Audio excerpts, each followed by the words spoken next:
Welcome in, everybody. I'm your host, Matt Novak. Alongside me, as always, Grant Hawker. Always, let's go. Joining us on the third mic, Jamison DeFore. Football. And our good buddy Mike, back from, you're mostly over the cold, but welcome back. Bang, Amen. bang, Niner gang. Amen.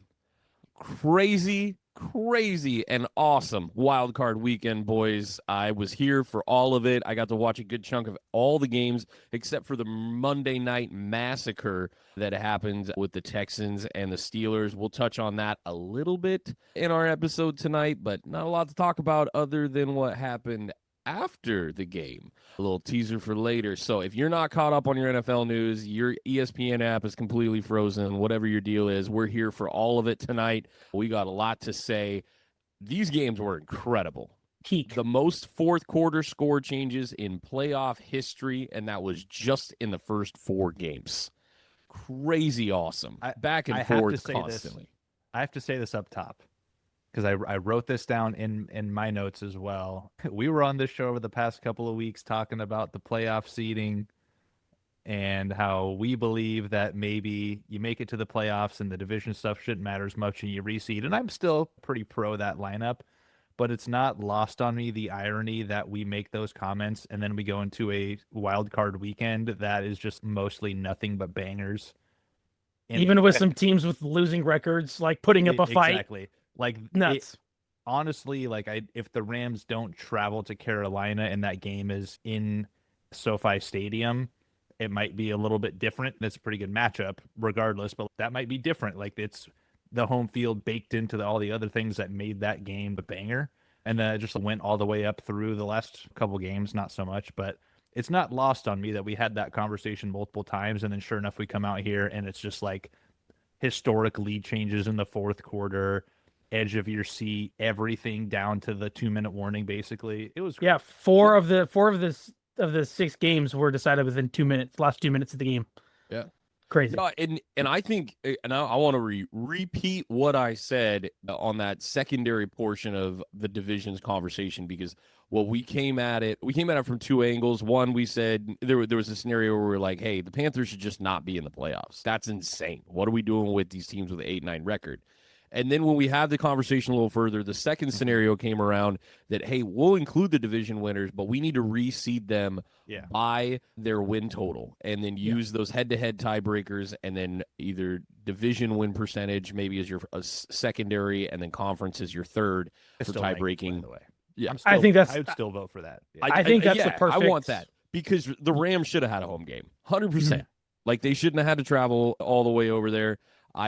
I hate that they had to. I think it's dumb, and I did not wish that evil on you, Ricky Bobby, because now you got to travel back into the Eastern time zone again this week to play Chicago, and you shouldn't have had to. You should have gotten to stay home, win that game maybe by 10. Let's just be kind to the Panthers in that regard because they actually don't travel well, and win that game by 10, take it easy. Stafford's still playing the whole game, but maybe Corum runs a few more, Kyron runs a few less, and Stafford throws a few less times, and then you guys are just taking an easy walk to Chicago. I like that scenario for the Rams. I think that's what they deserved based on their win total from the season. I hear you, but I did like the matchups. I was not against that. That happened immediately following like this. The seeding thing is a mess right now. What are we doing? Man, I totally agree. So. Yeah, the NFL got the gift. They literally got the gift that they wanted. Pretty much nobody from the TV networks was mad about the matchups that they got. That New England Chargers game was dumb. It was the least watchable football of the weekend, but you have the worst offensive line in the league and one less offensive coordinator for LA, and that sucked. But other than that, everybody tuned in. Everybody watched, and we saw some great football. Some genuinely great football. From the get, it was fun all weekend long. We already mentioned the Rams and Panthers game. I'm going to hit that one first. 34-31. I genuinely thought this was over early. You were sweating it, bro, because I was like, oh, okay, this is what's going to happen. When they blocked that punt, I was like, oh my gosh, this is how it happened. Legit, I was like, it's a special teams fumble. That's what I just thought. Yeah, I was like, dude, the special teams has been the issue. It's been the kryptonite for this team, like really the only thing. And for that to happen, it just felt like that's exactly where it was going. That was going to be the undoing. Like I totally felt it. But when they scored with 2 minutes and 42 seconds left, I was like, that was way too quick. We got the real 9, folks. We got the real 9. I saw them because I was listening to it driving back from the airport, and I was like, dang, that was way too quick. They should have ran that 3 more times before they hand it back to probably the MVP of the league with, was there 2 timeouts? That's 2 so timeouts, so much 2 minutes time. and change, and then you play prevent defense against Matthew Stafford, who I don't Bad call. just soft like, zones really, the entire that ticked me off so much. I was like, yes, get them out of the playoffs. That'd be a benefit for my team. And then I just listened to the commentators talk about it. Obviously I wasn't watching, but I'm like, are they really just playing soft zone? Like just letting them they went down the field and they were down at the 20-yard line, Panthers 20, and 4 plays. Yeah, we just did what Slow we down. wanted. Yeah. You guys had to slow it down to take time off the clock. Like yeah. legitimately, they had to whoa, this is too easy. Like they had to calm it down because you scored with 38 seconds left. And didn't use any of like, your timeouts. Didn't use a single timeout, I don't think either. Yeah, we were just like, let's and honestly, like the comment that I saw all over was like 2 variations of the prevent defense is happening, and I see 2 different kinds of comments, and it's prevent defense prevents defense, and prevent defense prevents wins. And it's so true because Stafford on the night was 1 for 11 targeting the boundary, and that's because Mike Jackson and JC Horn are just that good. By the way, like that, fair. That's fair. Mike Jackson had a night.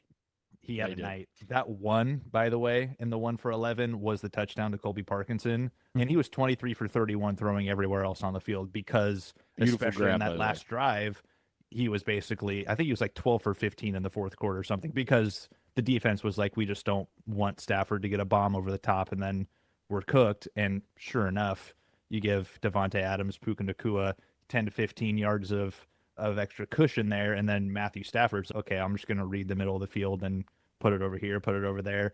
Devontae's going to run like little 8-yard like option routes and just sit right there. Okay, boom, we'll get it. And then, yeah, sure enough, the one shot to the sideline, touchdown. Crazy catch, by the way. Colby Parkinson does not do that. No, he does not. As you watched him for 4 years, that bro caught like 10 passes like his entire career in Seattle. I was shocked he caught that. Yeah, that was insane. I gotta say, the quote of the year, maybe of his career, dude. When Matthew Stafford looked at Adams and holding his helmet and goes, "Let's go snatch these guys' hearts." Are you kidding me, bro?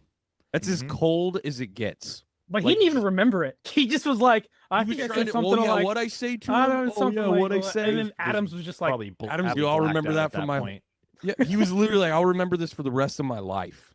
That was so crazy. Yeah. There's some quarterback quotes from some really famous drives. I just got done watching the Elway series, and on Netflix, just watch his little biopic on there, and about as much about his family as it is about him. But he's this aw shucks dude, and I was like waiting. What did this guy say on the drive? They barely talk about it in the biopic. Like it's the most famous part of his career is the drive, and he nothing really. They don't talk about the moments.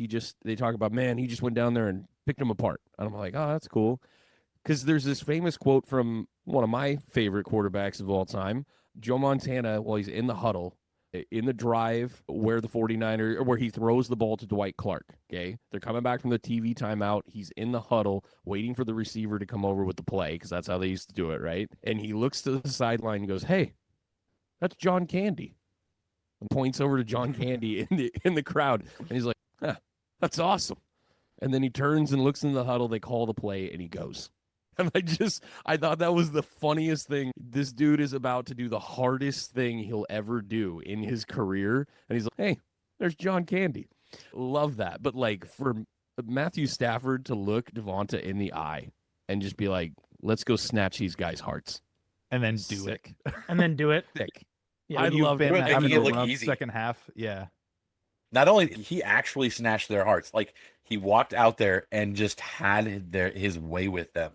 Like they weren't even there, basically. It was beautiful. It was so frustrating for it to end with Jimmy Horn just dropping like a dot by Bryce Young too. I was like, I wanted to come down to, I wanted the Panthers to be at the 20 or the 30, like potentially tie it, maybe miss. I wanted there to be like I know. As a Rams fan, that was the moment you stopped it. But I'm like, for it to come down to dude just not doing his job, I was like, oh come on! I at least wanted some fireworks at the end, a missed kick, a made kick to go into overtime, maybe a crazy play.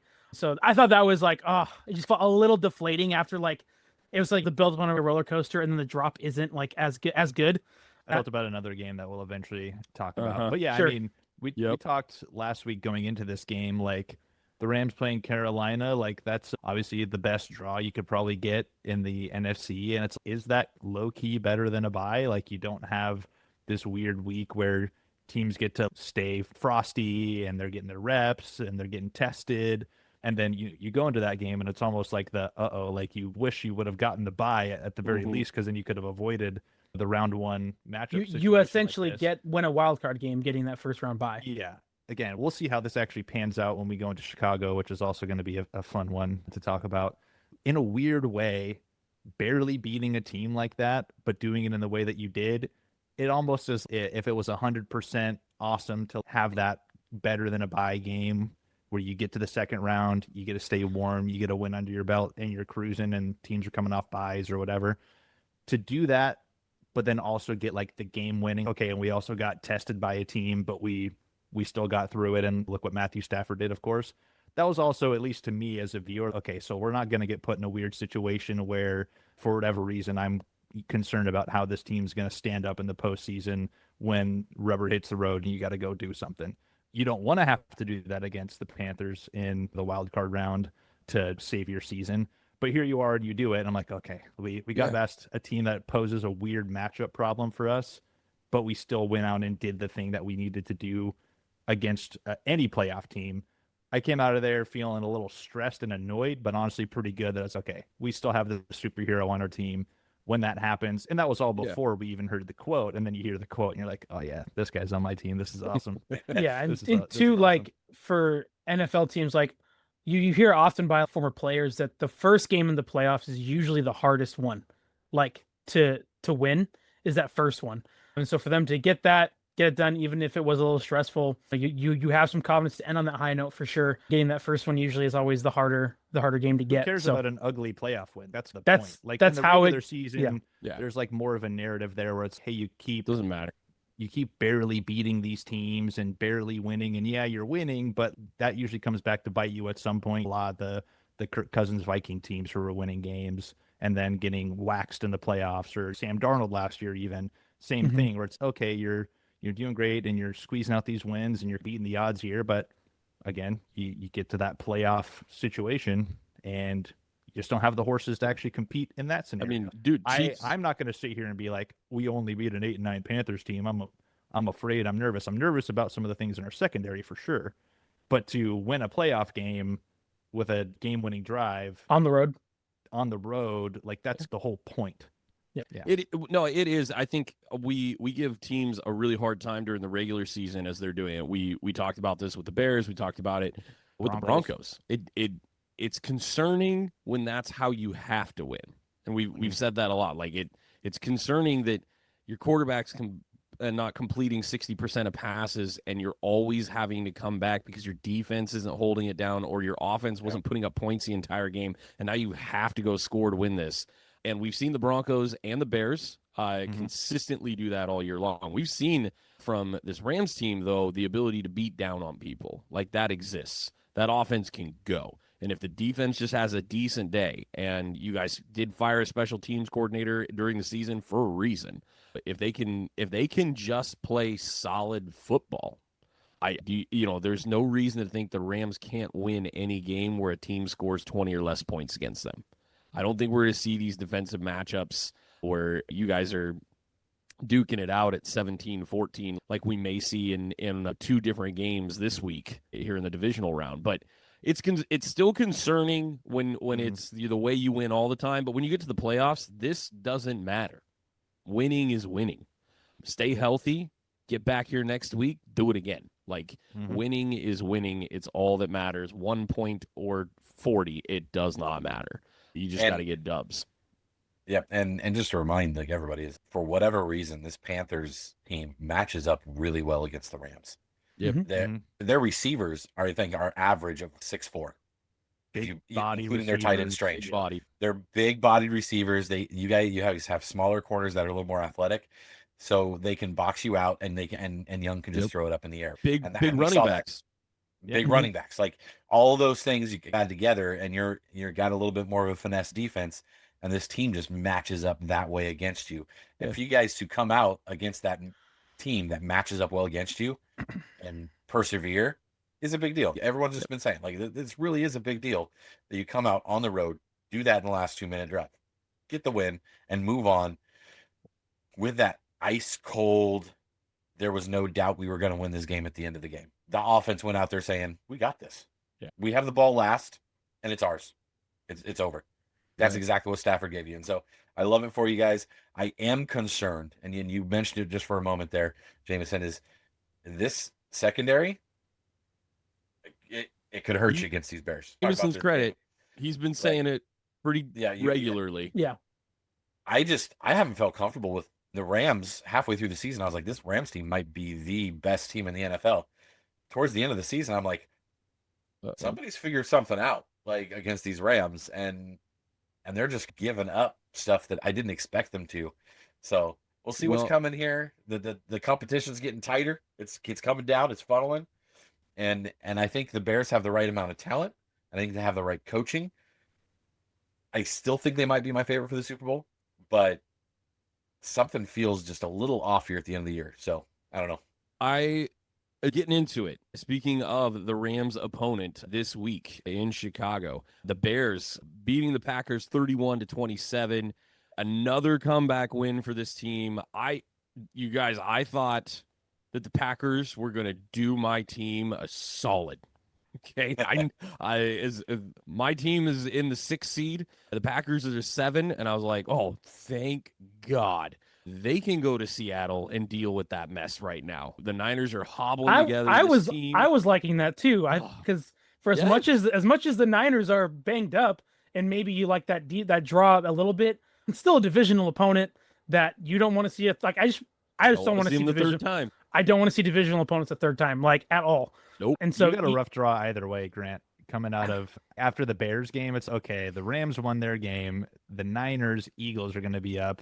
If the Niners win, you're playing one of us. Yeah, coming out of a bye week. Yeah. We'll get into what I would have wanted maybe a little later because I have a little bit of that. But anyway, yeah, I was hoping the Packers would help me out a little bit because I would have felt much better about playing the Packers than I do the Niners. Even though we did handle the Niners a couple weeks ago, still a third time against a division opponent. Don't like that. Doesn't matter how good or bad the team is. Doesn't matter. These Packers got up early in this game and genuinely looked like they were in control. Love had 3 touchdown passes in this game, was moving the ball with great regularity. Some dynamite catches in the first half from that wide receiver unit that has been all the time. You never know what you're getting. Number twos. A bunch of twos. Yep. twos. It's a bunch of number tubes. Twos. Yeah, that was a Dudes. fun one. We're not clipping that. But Grant, You sure about that? be kind, Grant. Oh no, we have one less follower on Instagram today. But genuinely, like they looked really good in that first half. The Bears defense, which has been borderline non-existent for weeks, showed up in the second half and really caused some chaos. Big loss for them, by the way, coming out of this game. TJ Edwards with a broken fibula. Brutal. That was also such a random way to break that. I don't know if you guys saw like the close up of that. It was basically like his foot got stuck on somebody else running their route, and I just twisted it in place. Oh, I did see that. Yes. Yeah, it was. And I was like, because at first I was like, how the heck did this happen? And then I basically saw a spiral fracture, isn't it? Yeah, as he put his foot down on somebody else's foot that was accelerating out, it just twisted it. Yeah. It caught on there somehow. I don't know. It was weird. You're right. It was weird. It's a weird injury, a freak injury. To meet like 2 exact ways. Yeah, it was. Nope. Grant, don't look at the screen. If you guys want to ever see Grant pass out, by the way. Bro, I can't do it. Describe a puncture wound. Dude, bro, I can't do it. I'm not going to repeat the words. I won't do it to him. But legitimately, sitting in a staff meeting one day, a former boss of ours describing an injury that occurred to him. To his hand. Grant full on is just. I had to go step outside, get some fresh air. The way he was describing it, it was like, that stuff makes me so queasy. And So I you've feel like never seen the Kevin Ware injury, or have avoided it, or have already processed that trauma? I've already processed that. Yeah, there's plenty that Gordon Hayward, when Gordon Hayward has broken his leg, that like rings in my head. Yeah. So I've seen them, but I can't. Anderson Silva, that's a good one. Oh no, I don't think no, I've seen that one. don't need to see that one. I don't think. Nope. Don't do that. Yeah, Dude. no. That's a UFC leg. Dude, okay, kick, so maybe see, but don't now watch here's the that. problem: is that now there is a element of curiosity that I want to look. The up. algorithm Just will say feed you his one way or leg is another, this it's way, Grant, and then all of a I'm looking it up. sudden this I'm guy looking it up. goes like this, and his leg goes, ah, and he disappears like that. Oh my gosh! Oh, jeez, you goodness. Oh my gosh, dude! Oh my! He's gonna throw up, you guys. He's clip farming. No, I looked it up. I didn't. This is legit. This is who he is. I've witnessed this so It's many what- times. It's one of the worst videos out. Like that's Oh. so gross. Oh, dude. I'm like playing it in my brain, and it's gross.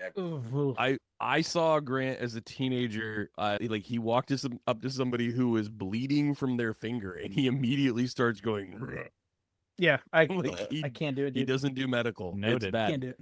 Cannot believe. You Anyway, made let's talk it about the to Bears out. and Caleb Williams the being Bears crazy. are doing okay. No, Caleb Williams comes back and plays Superman here. Genuinely, got to give him this one. I have to. But on a weird trend this week that Jamison pointed out in our text group, though, and the concern, I think, for this team and pretty much everybody, because looking at some of these matchups, like the defenses are going to be rough from here on out for opposing quarterbacks. Bro's at 50% on his completion rate. I don't know you can survive that against the Packers, who clearly are playing without two of their best defensive players. Right. But I don't think in the next round you can survive that even. I think Matthew Stafford's going to make you pay when you give him the ball back, dude. That's what he does. He just did it to win a game. I don't think you can really rely on a 50% completion percentage for a dub. I know that playoff games do weird things. The ball bounces a weird way. Stuff happens. A random penalty can mean the world of difference in one of these games, but you got to play with a little more consistency. Caleb played really good when it mattered in this game, though. Got to give him that credit, 100%. But I don't think with his defense that this dude's going to be able to score less than 35 points and continue to win. I think the Rams are going to be a true 5-touchdown monster this week. I'm reflecting that in my pick'em in a little bit. But it's a little scary when you're not completing those passes consistently, having to play hero ball, and you have the defense he has now without its heart and soul. TJ Edwards, I'm going to put that label on him. That's a big loss for this team. So concern going forward, but a really good win. The Packers have already answered some questions for us on what this means for them as a team. Looks like there's a new deal getting done for LaFleur. We were curious if maybe they might get Harbaugh's number, see what he's doing, maybe make a pitch. I think if that was going to happen, it would have already happened. If he was going to be gone, because with Mike Tomlin being gone, like it was already happened because they want to get in on the Harbaugh sweepstakes or whatever. Which I think Jameson was you saying. I don't know if that's that much of actually would be. Feel like that might be more of the same for this team because LaFleur has had the kind of the playoff issues, and John Harbaugh has had that too. Maybe, again, I think he's not without fault for sure because we talked about over the last couple of weeks, like every time recently post Aaron Rodgers, or even I think maybe even those last couple of Aaron Rodgers seasons, like basically ever since they created the 7th seed, that's been like the Matt LaFleur seed. Like he's just been a 7th seed with the Packers, and maybe you win a couple. Most of the time you're getting a first round exit when you're doing that. I've probably been the most pro LaFleur guy. I don't know where you stand on that, Mike, but I think amongst us, like I've been like in the regular season, like he does Tomlin-esque things or Harbaugh-esque things where you just have a good regular winning season and then you get to the postseason and then things fall apart. I will say in this case, to give him the benefit of the doubt, this team was riddled with injuries. This team had not won a game since Micah Parsons was injured, and their kicker cost them 7 points in a game where they needed each one of those 7 points to win. So I think at this point, again, since there hasn't been a firing and this is like the coaching cycle of all coaching cycles right now in like recent memory, I think he sticks around. And I think it's more of a, we need to bring in, similar to what the Rams had to do at some point with Sean McVay, is, hey, we have the guy with the playbook, but the game management is not really there right now. Like honestly, that's what the end of this game was. Like the time management, the timeouts, the clock management, the situational awareness like wasn't there. And so I think it's much easier to say, don't go get a coach that kind of has the same body of work recently. Tomlin hasn't won a playoff game in 10 years.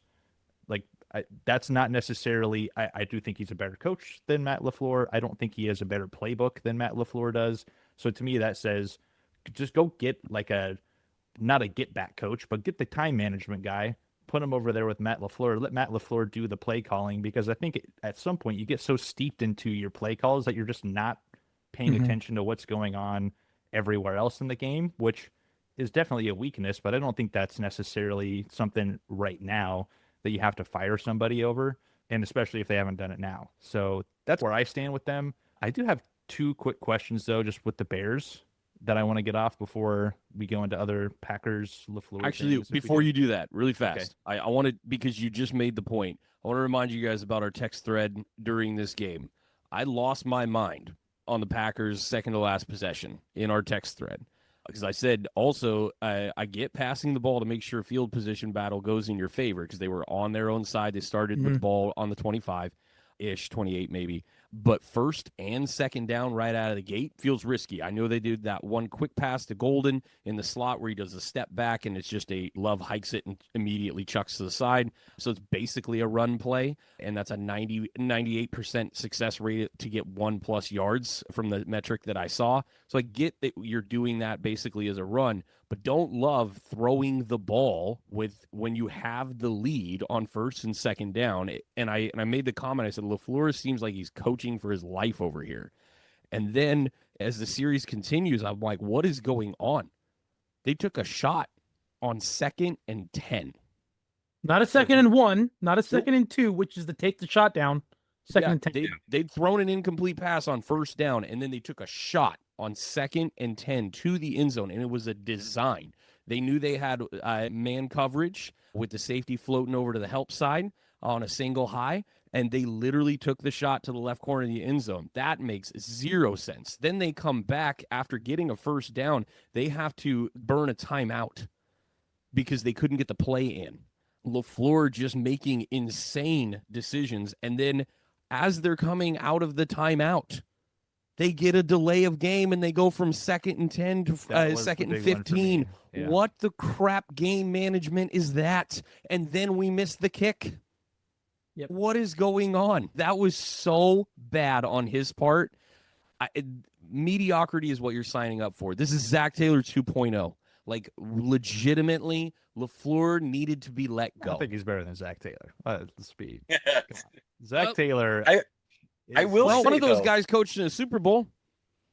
One of those guys. I will say, though, Jamison and Higgins and one of those guys had Josh Jacobs, and he got 53 yards in this game against the Bears. My hot take actually is Josh Jacobs washed this year, low-key. Well, low-key is kind of not. I think he had a rough end of the year. He was clearly playing with injuries. Yeah.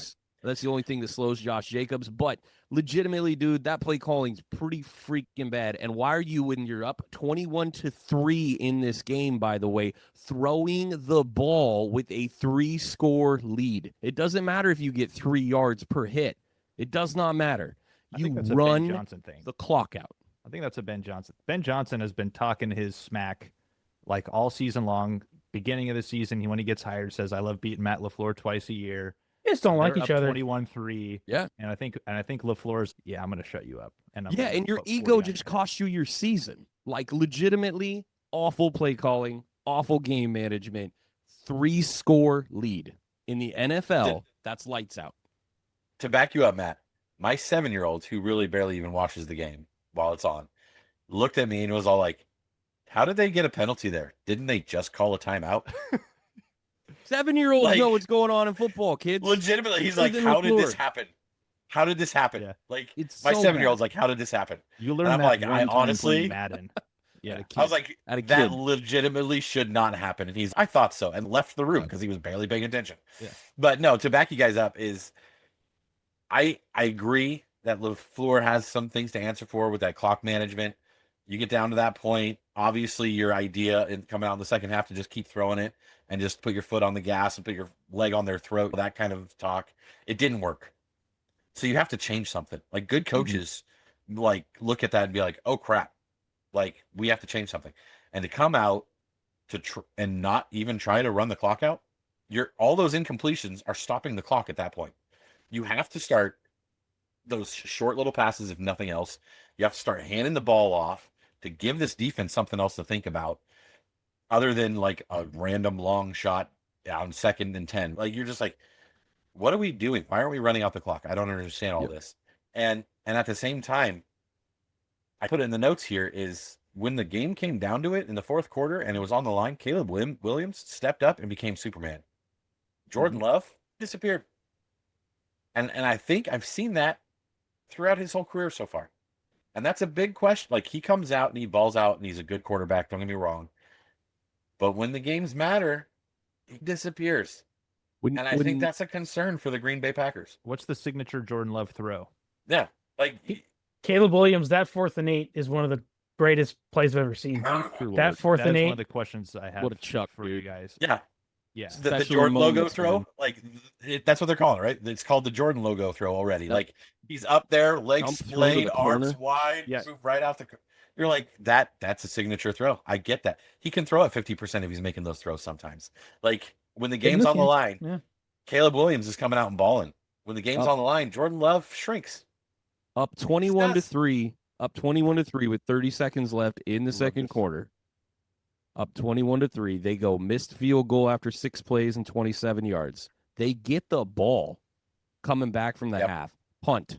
Next possession. Or 3 plays minus 2 yards. Next possession, punt. 3 plays, 8 yards. Next possession, 5 plays, 13 yards. Punt.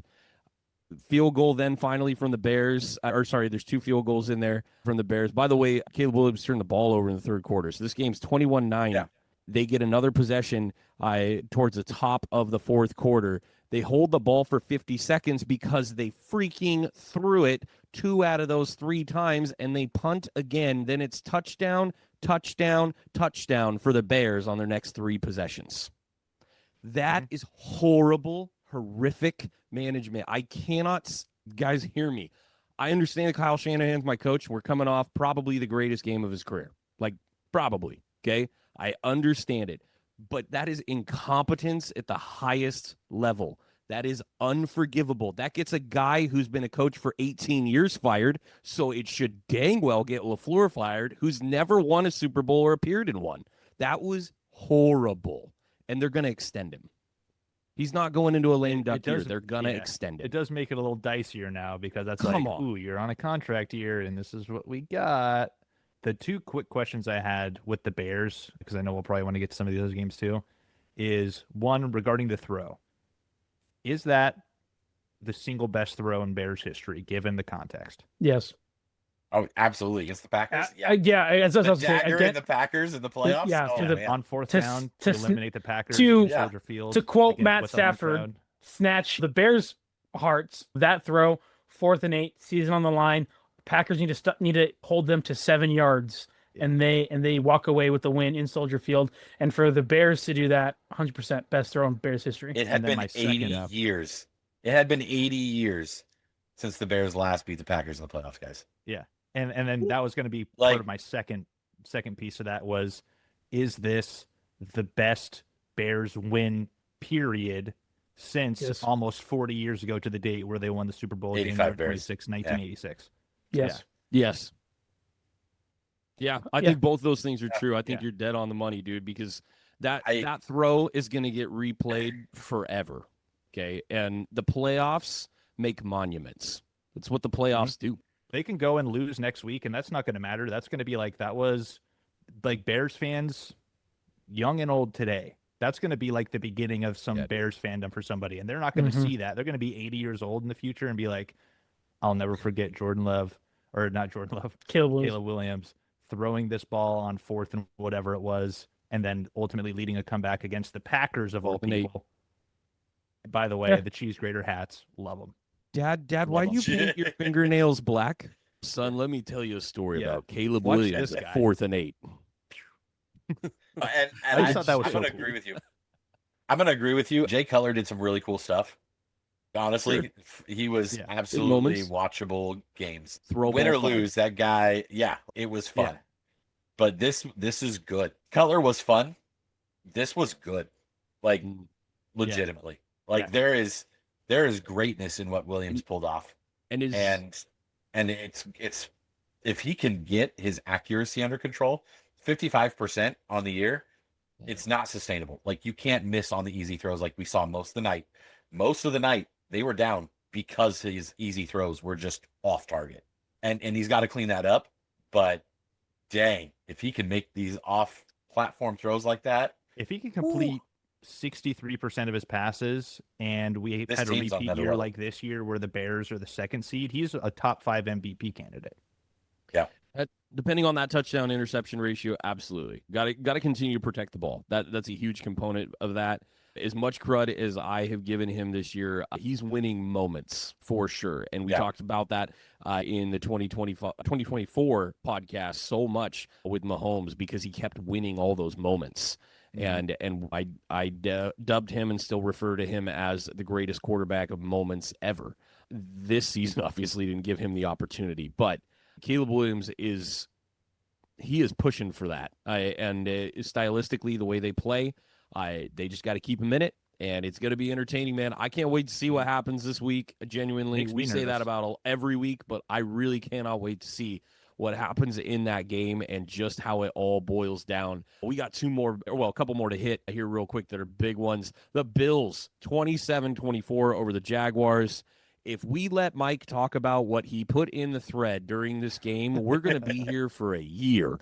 But this was a really even game. It really was. The Bills just won the turnover battle. Somebody might have been preaching in our episode last week that that's what this game comes down to because the Jaguars are takeaway monsters, and they rely on it all the time. Yep. And it didn't come through for them in this game, so they took the L. And I knew that would be the difference if they walked away with the loss. Not surprised at all.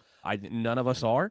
But Josh Allen is really, really, really good at football, and that was the absolute difference in this game to me. Yes, he only threw for one touchdown, I think 275-ish, though, but that's because he likes to get close to the goal line, and then, as Mike would say, his offensive line lifts him up off the ground like he's the Pharaoh, and they walk around with him, and sometimes he ends up in the end zone. He gets 2 rushing touchdowns in this, and I think 30-some yards, if I remember correctly on his stats. Might have been 33. That number's sticking in my head for some reason, but it was beautiful football by him as a whole for this game. I genuinely not surprised that the guy who does nothing but collected a bunch of stats, got his team a dub. On the Jaguars side of things, Liam Cohen, all the credit in the world for a well-coached season. That team, after winning 4 games in the 2024 season, should not have been where they were. And that was a phenomenal job. Let's just talk about Jacoby. Let's talk about Parker Washington playing a game of his life and looking like a stud. That guy came out of nowhere. Yeah, dude looks so good. Brian Thomas Jr., what? They don't need that. Literally, the way they're configured right now, they look awesome. Parker Washington was phenomenal in this game.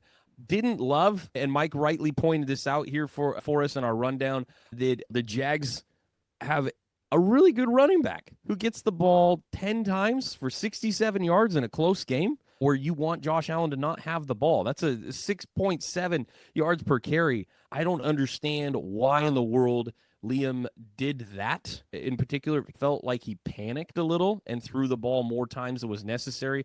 Also, at times, did look like Trevor was forcing it, man. I understand that he's played the last month and a half, played the best ball of his career. Yeah. Finally showed up. I think the thing that at least I have been waiting for this guy is he was the next John Elway, the next Andrew Luck prospect, and has severely underperformed that. But we saw glimpses of it, and I think that they were trying to ride the hot hand, is my guess. But clearly that hand got cold. I understand you wanting to, because Trevor Lawrence set a franchise record for Jaguars quarterbacks in total touchdowns, like at 37 or 38. Had a great year, a career year for him. But when you're in the playoffs, you got to have a run game, and you've got to stick on a run game. 6.7 yards is like insane. Point yards a carry. That's like feed that. And Tootin had 4 carries for 51 yards, and I think Yeah. the thing that that 1-2 was amazing. Yeah, and I think the thing that boggled my mind to that point is like, of the remaining units left in the postseason, that Bills pass defense is actually like one of the best ones left. Obviously, they don't have the best overall defense, but their passing defense, if you go look at the advanced metrics for their passing defense, like they are, I don't think they're quite like Seattle level, and obviously that defense is not on the Texans level, but for a straight up like pass defense, that is one of the better ones left, especially for who they were going to face in that side of the bracket when they got him. And so to me, I'm like, okay, not only do we have in-game evidence that we can run the ball efficiently, but we also know that if we're going to attack this defense, this is where we probably want to start. So that part was a little confusing for me, and then it obviously led to a very anticlimactic ending to that game where I'm like, all right, we got this stupid tush-push thing going on that ultimately put another lead change in this game. The Bills are back on top, but we get one more chance. Josh Allen got his legacy drive. Let's see what Liam Cohen can cook up here. And then, like, first play, tipped pick. Yeah. Great defense, by the way. Fantastic defense. But Tre'Davious White had himself a game. Like, he's it back, feels by like, the way. He was washed for like 2 seasons. Yeah, like for every time because I had this game, I got in like halfway through it, kind of had on, I was doing other stuff. But every time that the ball got deflected, it was Tre'Davious White, dude. That one where he full on extended to, I think it was to Strange on like the little seam, that would have been a touchdown.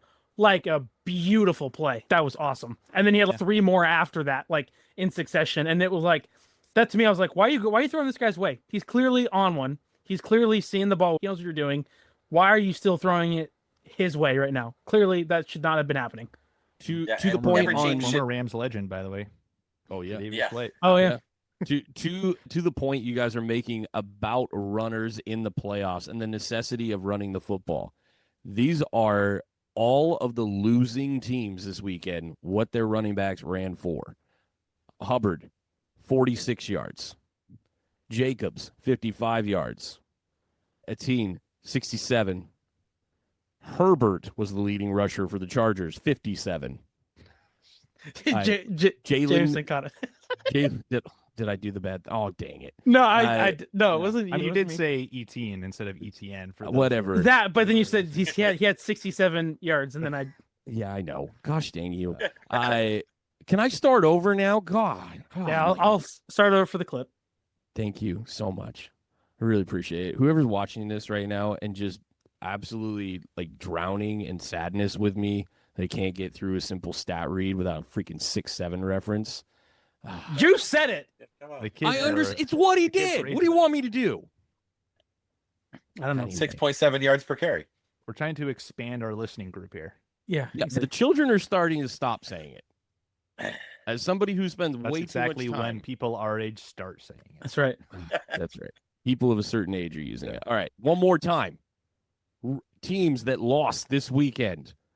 The Panthers. Hubbard ran the ball for 46. Jacobs ran the ball for 55. I'm going to let you say his name, Jamison. Travis Etienne. 67 yards. There you go. Herbert was the leading rusher for the Chargers with 57. And Warren with 43 yards for the Steelers. The only team that had a rusher go over the 100-yard marker and lost was Barkley, the Eagles. But that's because the 49ers clearly had a different game plan and were wanting Jalen Hurts to have to beat them. Which is the smart game plan, by the way. Against the That's Eagles, which we're going to hit in a moment. So running the ball effectively, pretty necessary. Ask the Texans how that went for them this weekend. The two things that travel. Mark's got 100 yards. The two things that travel is run game and the defense. Those travel. Gotta have it. Gotta have it every week to win in the playoffs. As we just mentioned, moving on to the next game, the 49ers take down the Eagles 23-19. None of us are surprised about one part of this game. I think a couple of us were surprised that the 49ers won. I am. actually was not. I was I was big surprised. on the Niners from the jump when I saw that matchup, to be honest. Jameson, when I can heard say your that take without this being a last week, fan. Jason Jameson, I listened to the pod last week. I missed it because I was sick, but I listened. I was like, man, Jameson and I are on the same side. Matt's Eeyore now. What happened? Our roles reversed. That's weird. But man, like this Eagles offense is bad. It's It is bad. bad. It's bad, Mike. But when we were recording the episode, Trent Williams was not playing. That's why this happened. Like the win happened 100% because the Hall of Fame left tackle was playing, the greatest of his generation. I think it was more than that. He had actually really offense is just functionally incapable of doing anything. Yeah. Also, I think Trent Williams' PFF pass grade was like 53 or 58. Like it wasn't that great. Like I don't. But the reason that they won, I do not think it's because of Trent Williams. It's because of the ineptitude of that offense more. And 3 AJ Brown drops. There was that part a big deal where the 49ers scored more points than the Eagles, and to do that, your quarterback has to be upright. The one sack that Brock did take was about 2 yards behind the line of scrimmage and came from the right side, not the left. And all of the momentum in this game was to Brock's left, just for the record. But no, I'm terrified to play games as a 49er fan without Trent Williams because I have seen what our win percentage is when he is not on the field. It is below 300. It is terrifyingly low, and I do not want to play football without him ever, and I can't imagine what that's going to be like when he retires. But we're not surprised that the Eagles offense didn't show up because it hasn't shown up. It's been MIA for most of the season. This team has only scored points on sub 500 teams with trash defenses, all of the Giants. Like, legitimately, they put points up in division, but guess what? 3 of the worst defenses in the entire NFL were in their division. In Washington, in the Cowboys, who I made fun of throughout the season for their ineptitude on defense, but did get better in the last 4 games. But whatever. And also the Giants, who historically have been giving up points at a crazy rate and can't do anything unless Jackson Dart throws for like 400 yards. But legitimately, they played bad defenses to put up a little bit of numbers, and you watch them play against anybody that was hovering near 500 and or had a top 22 defense, and they didn't score points. Just didn't do it. Talent can overcome a lot of things in the NFL, and I think that the Eagles had more talent on the field this week. Sure. Truly do believe that. Even as a 49er fan, I understand we're running guys off the street. Some guy named Wallow, who had 28 total tackles in a 5-year career, came out and had 12 tackles in this game at the linebacker position. Eric for the 49ers. Eric Kendricks had 10 tackles, 2 tackle for losses, and then the pass defense at the end. Yeah, Phil, like one of the most important pieces of this Niners defense. Neither of those guys played for the 49ers 1 month ago. Yep. That Wallow guy had 3 pass defenses. And he's saying Wallow guy with the San Francisco logo on his head, the guy that's talking right now, because we didn't know who he was. Did you hear on the broadcast? They're like, I think all of the Niners players came in this week wearing like little name tags on their. Yeah, hello, my name is Wallow. And then meantime, which by the way is the whole reason why I picked the 49ers in this game, because yes, I 100% agree the Eagles had the most talented roster on this field, and I think you could make an argument that they probably have the most talented top to bottom roster in the entire postseason. Yeah. But the coaching is such a problem, and it was such a mismatch, and to me that was so glaringly obvious. And again, maybe I didn't have the same perspective as Trent Williams as you did, Matt, but I was like, you're telling me that Kyle Shanahan, who has put on what I think is the single best coaching job I've seen, maybe since, at least in my perspective, since Sean McVay took over that terrible Jeff Fisher Rams team and then immediately flipped him around in 2017. Like, this is like one of the single best coaching jobs for a season I've ever seen. And so I was like, that's obviously there. And Robert Saleh is going to absolutely pants Patullo and whatever they come up with on that side of things. So it was really like, what can Shanahan do with Vic Fangio and that defense and that mismatch there potentially from like strong defense and then a kind of hindered roster, especially can't go too much farther without saying, wow, that really sucked watching George Kittle go out. Yeah. But watching Shanahan overcome that against a Vic Fangio defense, I was like, this is, even though it's the 49ers, this is like football nirvana right now, because this guy is playing chess and everyone else is on the field is playing checkers. Yeah. The thing that shocked me in this game we've talked a lot about Nick Sirianni and his methods. I don't think I've ever seen a coach run to the other side of the sideline to yell at a player. That was bad. I don't care like that it's the Eagles and this is who we are. Like, that's a terrible look, no matter who. I haven't seen that in any form of coaching. When I played, seeing games, I've never seen a coach go out of his way to run to a player and yell at him like as they're coming off the field. I've never seen that.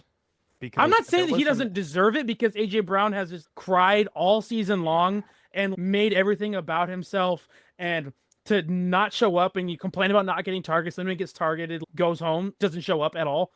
I totally get that. But as the leader of the team and as the leader of men, to go out of your way to run and yell at one of your players when they don't make a catch, it's bad no matter what. I don't care the context. Well, it doesn't. I will say this, because there is some added context there that I think helps a little bit, because I think it's a yell-worthy offense. It apparently wasn't just the drop. It was, from what I saw, AJ Brown was arguing or whatever, complaining to a ref, but was like still partially on the field while they're trying to run the next punt unit or whatever it was at the time. So they would have nearly been flagged for 12 men on the field on top of him. Hey, I want the ball all season. Give me the ball, and then drop the ball. And then so to have all of that happen and then potentially find yourself in a position where, hey, you need to at least get off the field. I can understand running down and wanting to do that, but it's all the things that I hate about Sirianni. It's all the things that annoy me about the Eagles.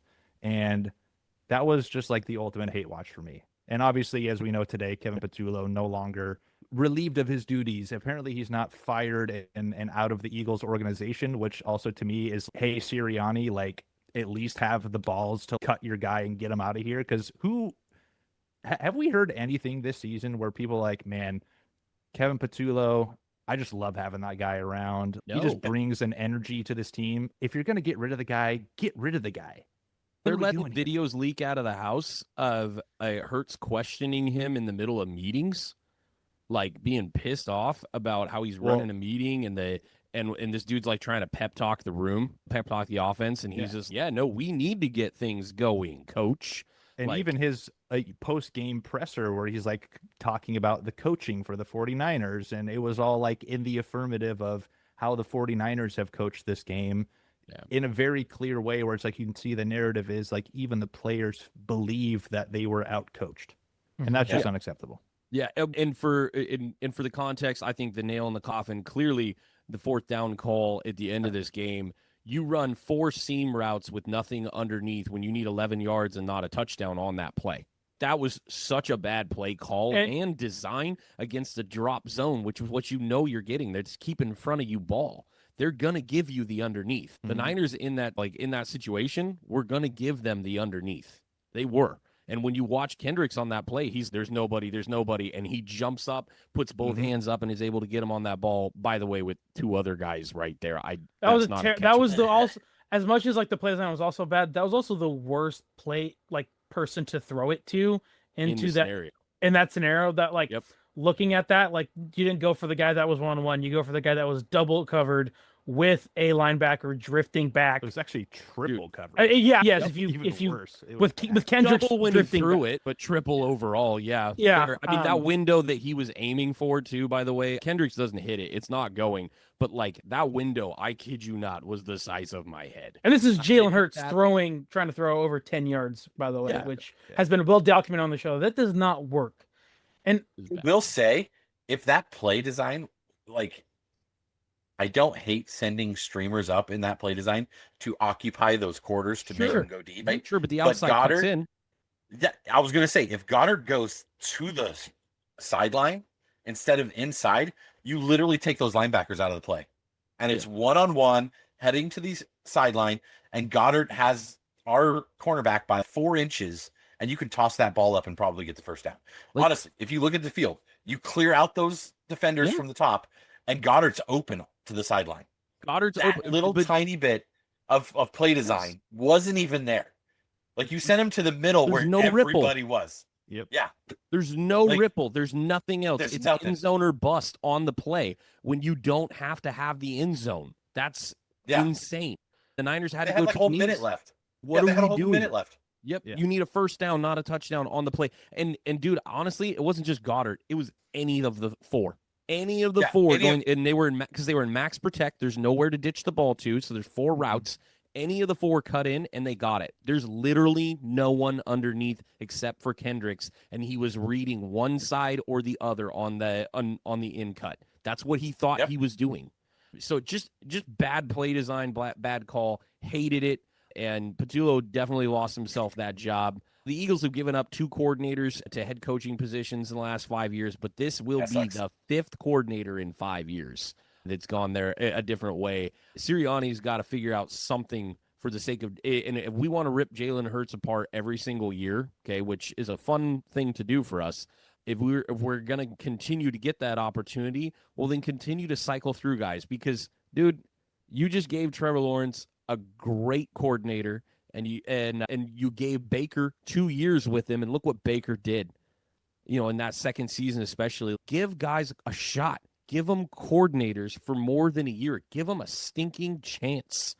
Legitimately. Watch what the play calling differences for Bo Nix this year as opposed to last year with Sean Payton. Give them 2 years in systems and watch what happens with these good young quarterbacks. I don't think the development of the quarterback is as much a problem as the lack of coordinators breathing into that dude's ear every single play. You need that. And maybe you could say that is the development, is keeping the coaches consistent, but legitimately, you're hosing the guy by not giving him the opportunity. I want to run through our last 2 because they don't matter, and I want to get to the thing. Since we're on the Eagles, I got to say one more thing. So I'm the one that runs the social media, so I see everything that comes up. And Eagles fans this year have involved themselves in our comments. I need a cigar while you say this. Probably more than any right now. They've involved themselves in our comments more than probably any other team, especially when we're not even talking about them. I can't tell you how many Go Birds, Eagles emojis, Fly Eagles Fly, whatever I have seen when we're talking about the Rams, or we're talking about the Broncos, or we're talking about the Cowboys. And they involve themselves saying that they're the best team, all that kind of stuff. And I just want to invite all of you to eat our shorts because you're the worst fan base ever. By the way, I know Kevin Patullo sucks, but going and egging his house and whole thing, you're trash fan base and you're trash people. To do what you do, and so you deserve to sit on the couch and enjoy Cancun. All those jokes, they're warranted. You lost to the injured, just beat up 49ers team that's running out just grocery employees as their linebackers right now. Yep. And you lost that. ICU squad. Yeah, the ICU squad, 100%. So the 49 IRs. The 49 IRs, 100%. Their logo is the wheelchair. It's the disability logo. That's what it is. Fair. So eat our shorts. Sucks to be you guys. Just all of the talk all year long, and for you guys now to be home. First round exits. Cry, Eagles, cry. Yeah, and since this part's not going to get clipped, same to you, Broncos fans. Same to you, Bears fans. We'll coming. See you next. It's coming. Week. It's coming. It's coming. It's coming. It's coming. I got those reels locked and loaded. The Broncos. Honestly, I wanted the Jags to win that game, not to derail things too much. I wanted the Jags to win that game just because I thought they could win that game, and I thought that would be fun, and I thought the winner of that might represent the AFC in the Super Bowl. The fact that now it's the Bills and the Broncos, I'm like, all right, thank you, Bills. Now we get Bills, Broncos, and these guys can finally shut up and, as Grant said, eat our shorts. But that'll be next week's episode. Yeah. So I don't desire that anybody eats my shorts, but I do desire that that's the PG. That's a PG way to put it. Seriously, cry Eagles, cry. All for it. No, there was 2 games that really weren't super worth watching this weekend, in my opinion. The Patriots 16-3 win over the Chargers was super ugly. The worst offensive line in the league made the playoffs and made a quick exit. That was brutal. In other news, water wet. Yeah, pretty much. That was so bad. I felt so bad for Herbert in the fourth quarter. In particular. That sack where he gets sandwiched and is like laying on top of whoever. It literally looks he looks like a corpse. Like it looks like he's dead. The helmet to laying the there. chest. Oh. Yeah, I love Herbert. That was honestly really hard to watch. The only reason I left it there is because it was still weirdly close until the last like 8 minutes of that game, basically. Yeah.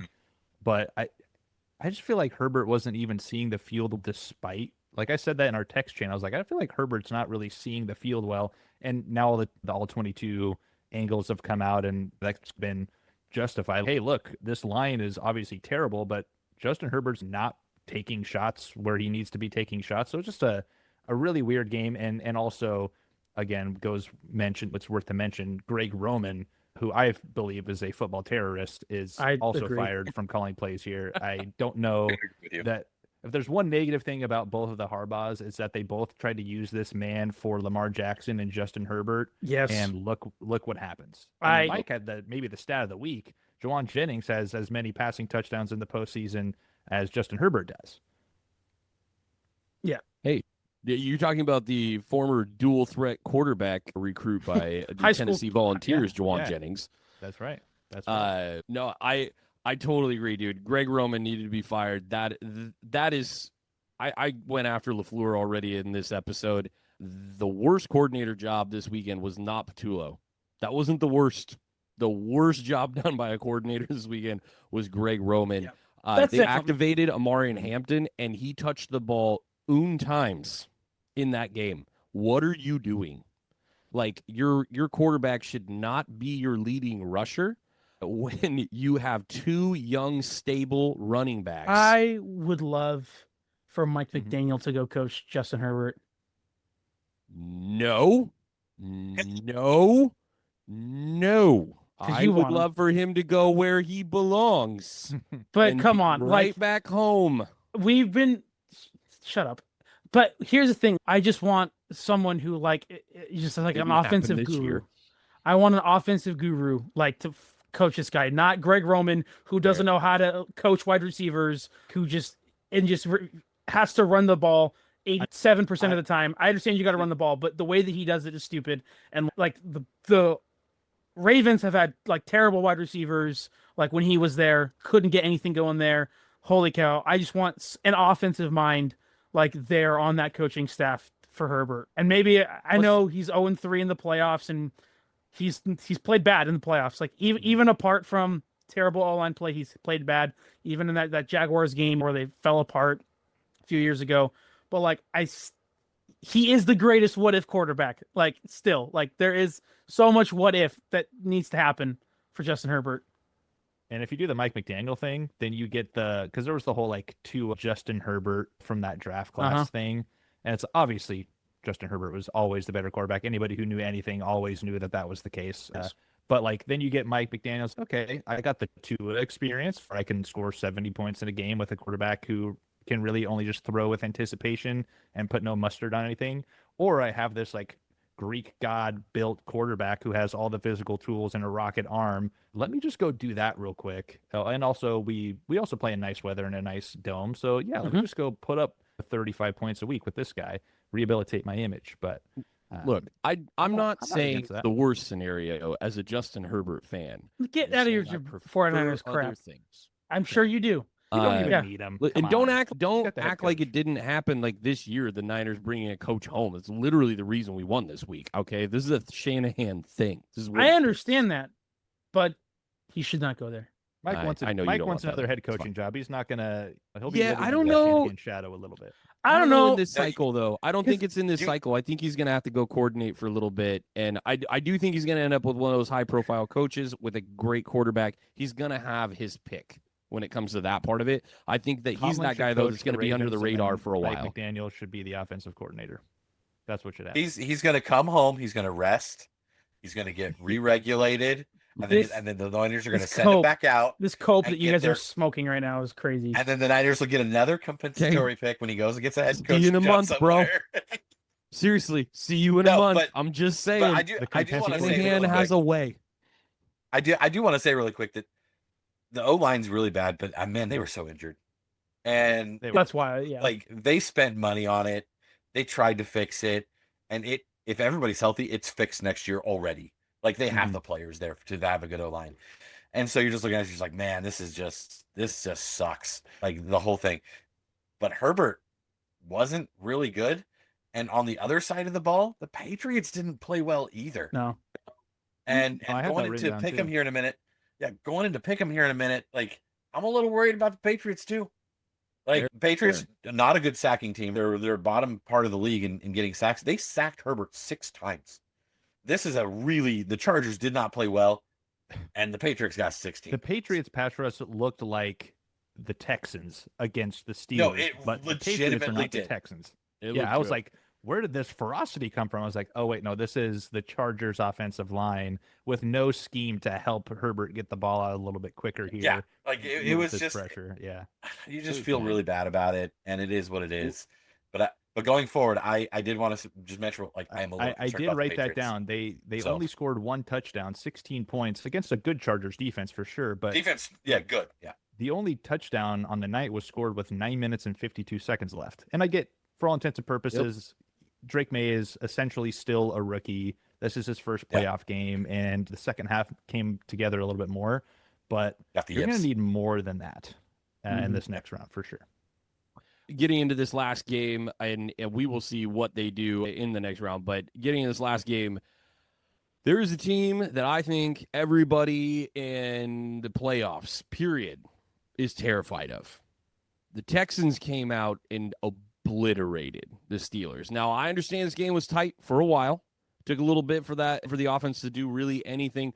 Some turnover issues for Stroud in this game, and there was a connection with the center that just was not happening throughout this. This was 5 fumbles, if I remember right. 5 fumbles and a 5 pick. fumbles and a pick. Yeah. Yeah. If you'd have told me that C.J. Stroud turned the ball over 6 times in the game, and they Well, he scored, didn't turn the ball over 6 times. No, he dropped the ball down. Sorry, yeah, 5 times. He Put didn't the ball turn on it the over 5 ground times. 5 times and threw a pick, and they Think still won. it's- and they still 2. smoked, and they still absolutely smoked the Steelers team. Oh yeah. That Texans defense doubled up the scoring of the Steelers offense. And The offense also didn't need to scored 2 score, more and they would've won. touchdowns than the Yeah. Steelers offense. Yeah. Yep. Yeah, that's C.J. Stroud could have taken knees the whole game, and they would have won. Yep. Which is ridiculous. No, there Or was hand it off to Marks. nowhere. There, Yeah. There was genuinely nowhere for Rodgers to go with the ball in this game. You guys saw him throw a pass away or attempt to that ends up being intentional grounding. He was still inside the box and got dropped like 9-10 yards behind the line of scrimmage because it came at him that fast. Like he literally couldn't get his arm to throw the ball any further with the speed at which that rush was coming. The Texans turn on the defense really in that fourth quarter. Those desperation plays came around for Rodgers. Like he's got to try and do something. You get a 50-yard interception return. Sheldon Rankins with one of those hilarious like junior high football fumble recoveries, and then the big guy turns around and starts running towards the end zone. It was pretty funny actually. But this game was just indicative of what we have stated since the beginning of the season. Like, really, I do believe if Joe Burrow doesn't get hurt, the Bengals won that division. This year, And we went back and forth on which team we thought would take the division. I think ultimately I picked the Ravens for that division, which I was super far off on that. But I think the Bengals should have been able to take that division as weak as it was this year. But Burrow being gone clearly was the catalyst for what did happen. And we've been saying it for a really long time. You cannot buy a team in the NFL. It doesn't work. Like you cannot just purchase free agents, put them into a slot, see that unity happen out on the field and get it done with just money and a couple of big trades. You have to have this solidified locker room culture. Like we see that in basically every Super Bowl team ever is an incredible locker room culture or just an immense amount of talent and good coaching. This team has had mediocre coaching for a while. With a heck of a leader. Don't get me wrong. Mike Tomlin's a leader of men. Absolutely.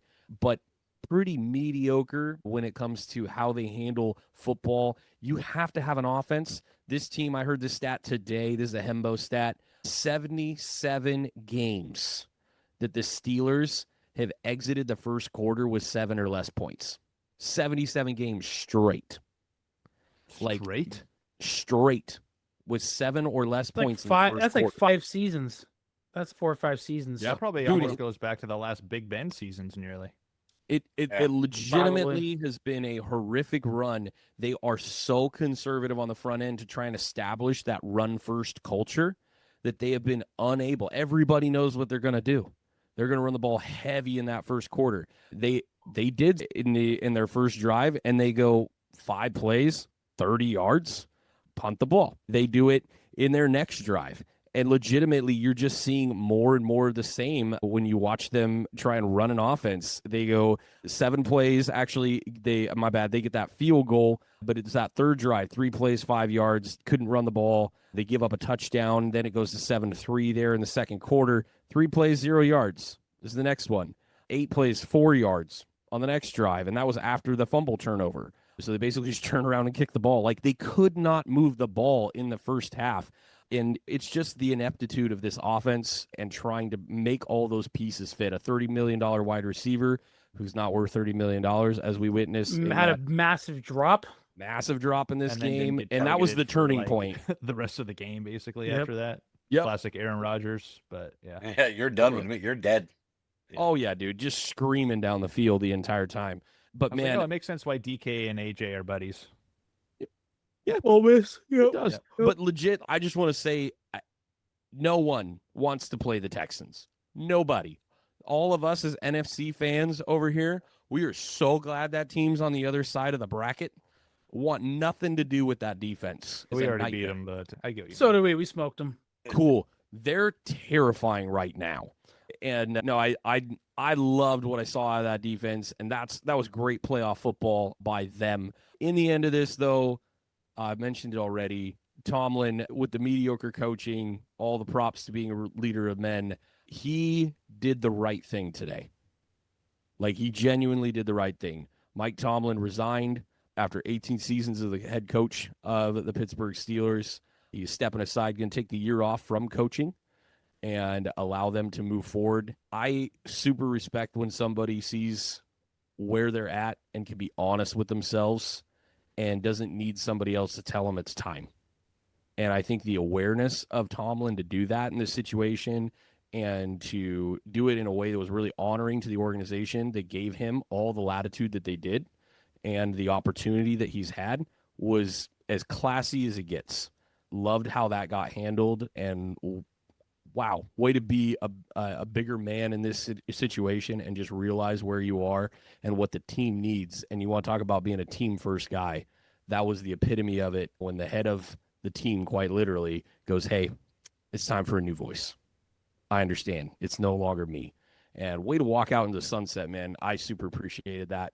All due respect to him for that. The Steelers are going into the offseason with no quarterback. Is that a the massive... last time we ever see Aaron Rodgers lace him up? Yep. That is the last football you ever see. The interception throw that he does not usually make is the last pass we're going to see. Do you think that his ego is that. too great for that to be his last throw? I think yes. I will say this, though, because I had written in my notes, I was like, could this be the end of, and I put Aaron Rodgers and Mike Tomlin as a Steeler. And then obviously later today, we ended up hearing the Mike Tomlin thing. But honestly, like, I do think Aaron Rodgers, obviously, that's not how he wants to go out. But I feel like it's also asking too much for him to start again somewhere else. And I don't see him being a Steeler when Mike Tomlin isn't there. So I think Mike Tomlin going is kind of, all right, that's also the end of the Aaron Rodgers Steelers era. And I don't know, I have a really hard time, unless you want to finally sell me that, like, he's going to go to Minnesota, he's going to be a Viking for a year. That should have been this year probably. But I don't know, like, that might be the last of Aaron Rodgers we've ever seen. And what a fall from grace. That guy. I don't know. I saw him do something that a lot of QBs don't even do anymore. Is that last pick. He went over and he literally tried to make a play on that guy going out. He tried to hit that guy out of bounds. He literally, that old man went sprinting, trying to knock him out of bounds. He bounced off of him and went out, and he went out of bounds, and the guy made a touchdown anyway. Yeah. But he's still so competitive. He's still, the way he reacted when people didn't ride the right route, he's still that guy. I still think those juices get flowing. I could see him easily knowing that Daniel Jones is not going to play until October, maybe going and competing for something like a team like the Colts that look like if you have a guy that just doesn't turn the ball over a lot, you're going to be good. The Phillip That's what he Rivers did with the thing Steelers. kind of Yeah. injects new life Yeah. into that. I did hear an interesting take, and it was basically like, what if Aaron Rodgers does the like fast-tracked Phillip Rivers, who's like, I'm retired, but If you and need me. in this analogy, they But happen if- to use the Rams, which I didn't love. But they're like, what Yeah. happens next season if Matthew Stafford goes down and they're 9-4 or whatever, and you need somebody to come off the streets? Got my number, NFL teams. Yeah, like I could see that happening. Where I'm going to be a That's kind of where I'm at. Yeah. 10 weeks of the season. Yeah. Yeah, that's kind of where I'm at with it. I'm like, I could see somebody calling him up. The Niners, he's a hometown kid there, right? And like something happened. We traded with Mac Jones and our Purdy goes down or something. Why not call Rodgers up at the end of the year if we're competing? Like that part does make sense. That makes a lot of sense because he's got a crisp ball. Like he was still slinging that ball this year, and he had a really nice spirals, and he was still making really good decisions. And you're like, if we just needed somebody that's just not going to turn the ball over and make a few plays and be a field general for us, because Aaron Rodgers is that. He'll get out there and he'll teach your wide receivers how to run a route. Like, and he's super competitive still. And so I saw that competitive juices in him. And I'm like, that guy still thought he was in this game, even though it was over. He does present something very unique that nobody else does, and that is that he is not going to throw interceptions. When I say he did that, that was a rarity. What we saw at the end of that game, that's a 4.34 career touchdown to interception ratio that has not gotten worse. It's stayed really consistent. The touchdown number has come down, but also, if we're being really honest, look at what that dude was throwing to compared to years past in terms of the talent level. That guy had every reason to be mad at the end of his time in Green Bay with what they weren't giving him, as well as the opportunities that he landed with here in New York and in Pittsburgh. I think he's probably done, but he'd pick up the phone maybe for the right scenario. I think he's in that Phillip Rivers situation, but it's going to have to be for a certain offensive coordinator and or head coach, and it's going to have to be with that playoff viability, and there's going to be a big price tag that comes with him. It's different than what happened with Phillip Rivers. They did not back up a Brinks truck. Phillip Rivers did that out of sheer loyalty. 100% he did, and love of the game.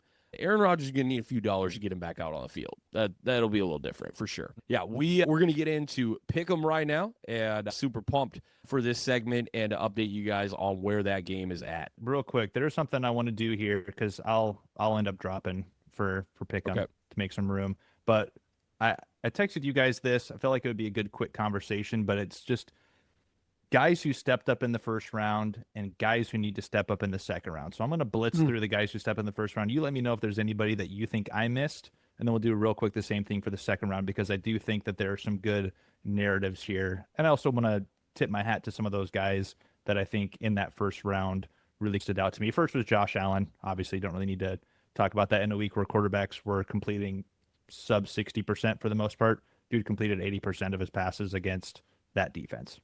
Come on the road. Yep. Parker Washington was the next guy I put in there. These are also in wins and losses, by the way. But Parker Washington, I was like, that's a guy who stepped up when he needed to step up. Christian Kirk also stepped up. Yeah, he did. Huge for the Texans. Nico Collins, by the way, carted off with a concussion. Yeah. I doubt we'll Yeah. see him this week. So that's pretty bad. But He's I had probably Christian not Kirk playing in there. next week. Colson Loveland stepped up when he needed to this week. And I also put Jalen Coker, Ted McMillan, Mike Jackson, and J.C. Horn all on the same plane because I think all of those guys stepped up and made that game what it was against the Rams. Colby Parkinson stepped up. I've been making fun of that guy all season, saying he doesn't really catch anything unless it's thrown 7 yards or under, and he made the catch of his life on the game-winning drive to extend their life in the postseason. Brock Purdy stepped up. I thought Brock Purdy played. I know he had a couple of big mistakes with some of those interceptions, but him stepping up into the pocket and delivering that last little touchdown at the end of the game to take the lead was big stuff. And I think going against a Vic Fangio defense, losing your star tight end, I think Brock Purdy stepped up. I also think Kyle Juszczyk stepped up, took that role for Kittle. He was basically wide receiver 3 for them on the night, had a couple of big catches. Thought he stepped up. Robert Saleh stepped up big time. The Texans defense stepped up. that offense couldn't. Did do they really anything. though? Because they're always like that. Is there really another step for them to take? They needed the defense to win the game. That was a 7-6 ball game until the defense was like, okay, we're doing it this year. I'm just messing. And then my last person who stepped up this week, Tom Brady. I think Tom Brady had his best game in the booth the entire season this last week. So I think Tom Brady stepped up this week. Do you guys have any more additions? When you watch the I ball was going to bring that up. when you watch the ball go through the it was air, great. you don't want the nose into the wind like this. Tony Romo was the worst I'd ever heard Tony Romo this week, and Tom Brady was the best I'd ever heard Tom Brady in the booth this week. I've been a defender of Tony Romo because I like the pre-snap call, buddy. You can't just make weird noises. I don't know, Jim. Yeah, it sounds like you're watching the game with your grandpa, and he's having a struggle. Yeah. I will say I absolutely enjoyed, and I'm glad you brought it up because I had forgot that I wanted to bring it up. But Tom Brady in the booth, that was phenomenal. The way like he's sitting there telling the Eagles what they needed to be doing, and they weren't doing it. He's sitting there, he's all, get back on the line, guys, get moving. Like they're gassed, their hands are on their hips. You need to punch them again right now. Oh, they called the timeout. What are they doing? And like he's just going off on them, I'm like sweating bullets because I'm all like, somebody from the Eagles is gonna listen to this cat, and like they're gonna start taking his advice, and we're gonna lose this game.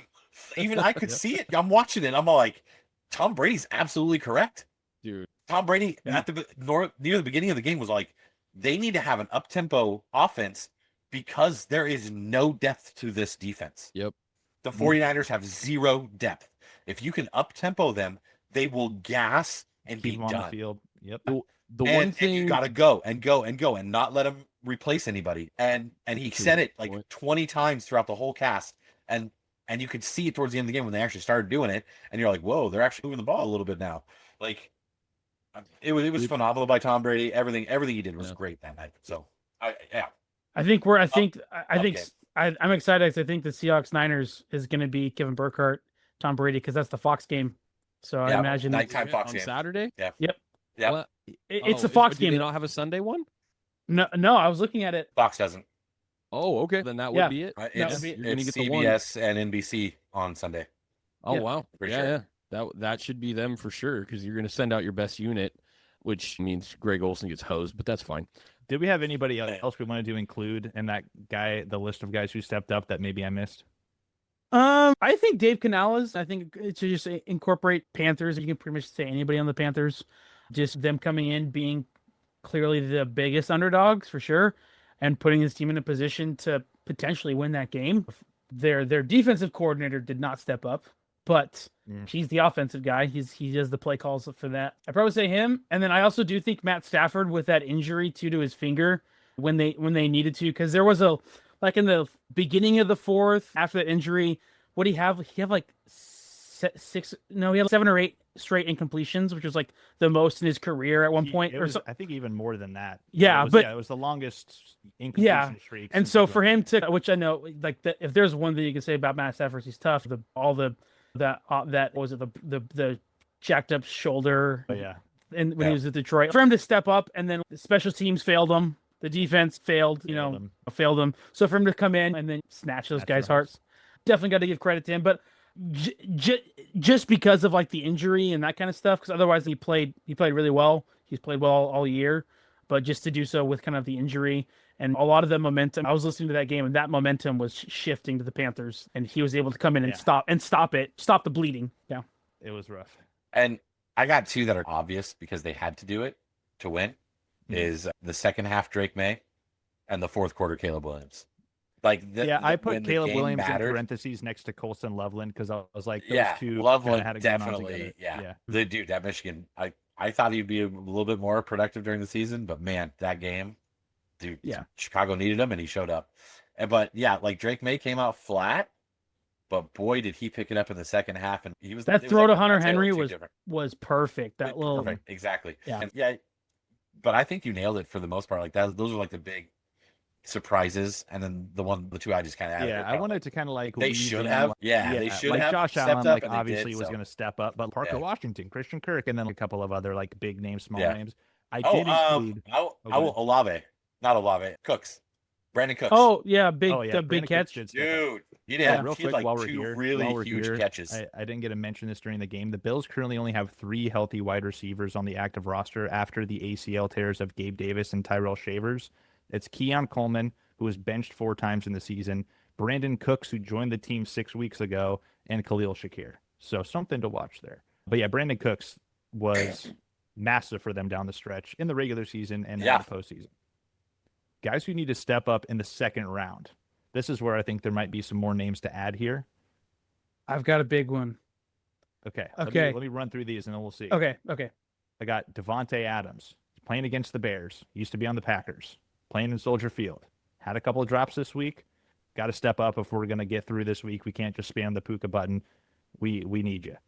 Drake May, only because they're now playing an even more ferocious defense. And I know he stepped up in the second half of that game, but this is where you have to say, hey, I'm either the MVP or the MVP runner-up. And we know that we have to score points to win this game because they're not really going to score points. So he's going to step up. James Cook, 51 all-purpose yards on 17 touches last week. You need to step up in the second round. CJ Stroud, you need to step up in the second round. Can you get anything going on offense? That's what I need from you. Get me 2 scores. You might win that game just off of a rushing touchdown and a passing touchdown on offense. Sam Darnold, and I understand a lot of these are now quarterbacks. Sam Darnold, you didn't play last week, but you need to step up in the second round because if you don't and you go one and done again, it's the same questions as last year, fair or not. Going into the postseason, play one game, get the yips, whatever. Do you think seeing ghosts, you're gone? Do you think that if he wins this game, even if say he plays a game similar to when they played Week 18, like 240 yards, no touchdowns but no picks, like a couple big plays here and there, do you think that's enough to change that narrative? Because here's been my thing, is I totally agree, but it seems like he's won 2 big games he's needed to this year. He hasn't played great, but he's made the big plays when he needed to, and they've won those games, and they've won because of him. And I feel like the goalpost keeps moving, and it's you got to do this, and then and then you got to do this, and it's okay, and then you got to do this, and then you got to do this. Like, so I'm just curious. I would say yes with an asterisk though, because if things go how I am hoping they are going to go, you guys beat the Niners, we beat the Bears, and we play you, and then if he turns around and does the same thing again for the 3rd time playing the Rams, then I don't know if any of that matters, because ultimately if you can't trust your quarterback to go win you one of those games instead of just exist and win one of those games, then I think it's the line between the Rams winning or losing this last week against a sub 500 team. We had the quarterback who could go make the play, but I do think that if he steps up this week, then I put in quotations here, like you absolutely must break the curse if you're Sam Darnold. So getting the one, seeing the ball go through the net, that's good enough for me. And then the last one I had, the same side of that coin, is Bo Nix. Going against that pass defense from the Bills we were talking about, if he does the same thing again, one and done after this Bronco season where you get the 1st seed, you get the bye, your consolation prize for winning the 1st overall seed in the AFC is to now play Josh Allen in your 1st playoff game this season.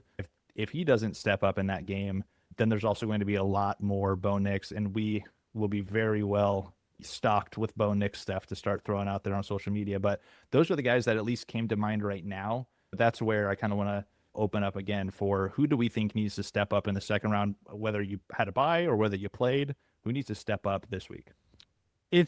So to answer you real quick, Grant, on your question with Darnold, is if he comes out and they win in spite of him, you're still going to have that whole conversation of why can't Sam Darnold get it done in the playoffs? If he comes out and throws for 200 yards, say, and a pick and doesn't get a touchdown, but your team still wins, which is completely possible against the Niners, right? The 49 IRs, I like that. Everybody's gonna be like, that team's like they came on here. Yeah, it's a rivalry game, but there's like nobody on defense. Who you playing? Why can't you get this done against this 49er squad? You guys are 7.5 point favorites. Mm-hmm. You should win by 7.5 points. And if it comes down to a 2-point game or something, people are still going to be all like, what's he doing at home? Everything is in his corner. He's at home. He's got like the best defense on the field. And they barely won against a 49ers team that's duct tape and scrap paper to put together. That's still going to be a question. So if he comes out and he has 2 touchdowns and 240 yards, no interceptions, people will be like, all right, that guy's getting it done in the playoffs. He did exactly what he needed to do to win the game. This is why he's here. He didn't make any mistakes. He actually helped out the team. This is Sam Darnold going forward. This is great. Because let's be honest, after week 10, he hasn't been that guy. The first 10 weeks of the season, he was the dude. Everybody's talking about Sam Darnold. After week 10, everybody's like, what's going on with Sam Darnold? And so if he can just be that middle of the road, not make any mistakes, give you guys a touchdown or two, I think some of that starts to go, okay, it's the playoffs. Pressure was on, and he didn't screw it up. We're okay. If he comes out and he throws for 180 yards and a pick, and you guys still win, they're like, he almost lost them the game. Seattle won. Let's see if he can get it back together next week and get going. But what's going on with Seattle? And that's going to be your info. That's going to be everything that's coming out. Like, what's going on in Seattle? When competition steps up beyond a bad 49ers defense, are they going to get it done? So that's where I think that kind of answers your question from my perspective. Yeah. To answer your question, Jamison, the guy that needs to step up is the worst coach in this playoffs left, and that is Sean McDermott. He is by far the worst coach left in the playoffs because we've got Sean Payton, we've got Mike Vrabel, we've got DeMeco Ryans, we've got Mike McDonald, we've got Kyle Shanahan, we've got Ben Johnson, we've got Sean McVay. All those guys, there's an argument for coach of the year. Sean McDermott is absolutely by far on that lower level guys that we have been potentially calling for his job. And I think this guy, we may see 10 head coach openings if they do not go to the Super Bowl this year. That is how out I think the Bills will be on Sean McDermott. This guy's supposed to be the defensive guy, and that defense has all these questions, has a lot of questions. So to me, Sean McDermott's got to step up. That defense, his side of the ball, he's got to take care of his side of the ball. Like, defense got to play well when it matters. You don't got to suffocate. They're clearly not a Texans defense. They're clearly not a Seattle defense. I wouldn't even say even a Rams defense, things like that. But they gotta play well, and they've got to show up, get some turnovers, stop the run or stop a pass, stop an element of an offense.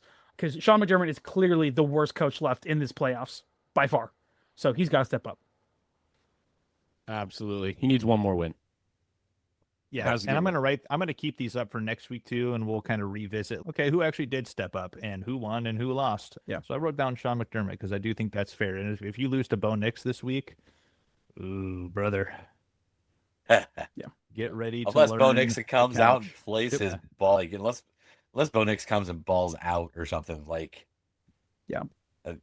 And if he does, then yeah, it's really on that defense too. So yeah, you're right. Like, that he's got to step up, get that defense motivated, and hearing that they only have 3 wide receivers left on that roster, whew, Josh Allen has got to be the dude. Like, he is the dude, but even more so when you don't have anybody to throw to anymore. Yeah, which is also why I'm like James Cook. You have to step up this week. Yeah, and all the cooks. Yeah. All of them. We welcome in my good buddy Wes Sheely as our guest picker for the Pick'em segment. Welcome back to the podcast, man. Thank you. It's good to be here.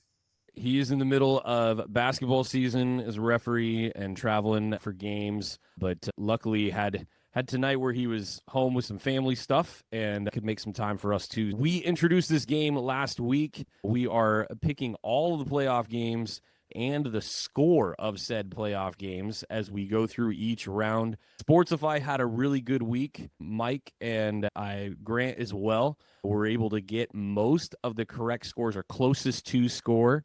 You actually got one of them, Wes, as did you tied with Mike for one of them. So you guys on the Rams-Panthers game had the exact same distance from score, so we gave both sides credit for that one.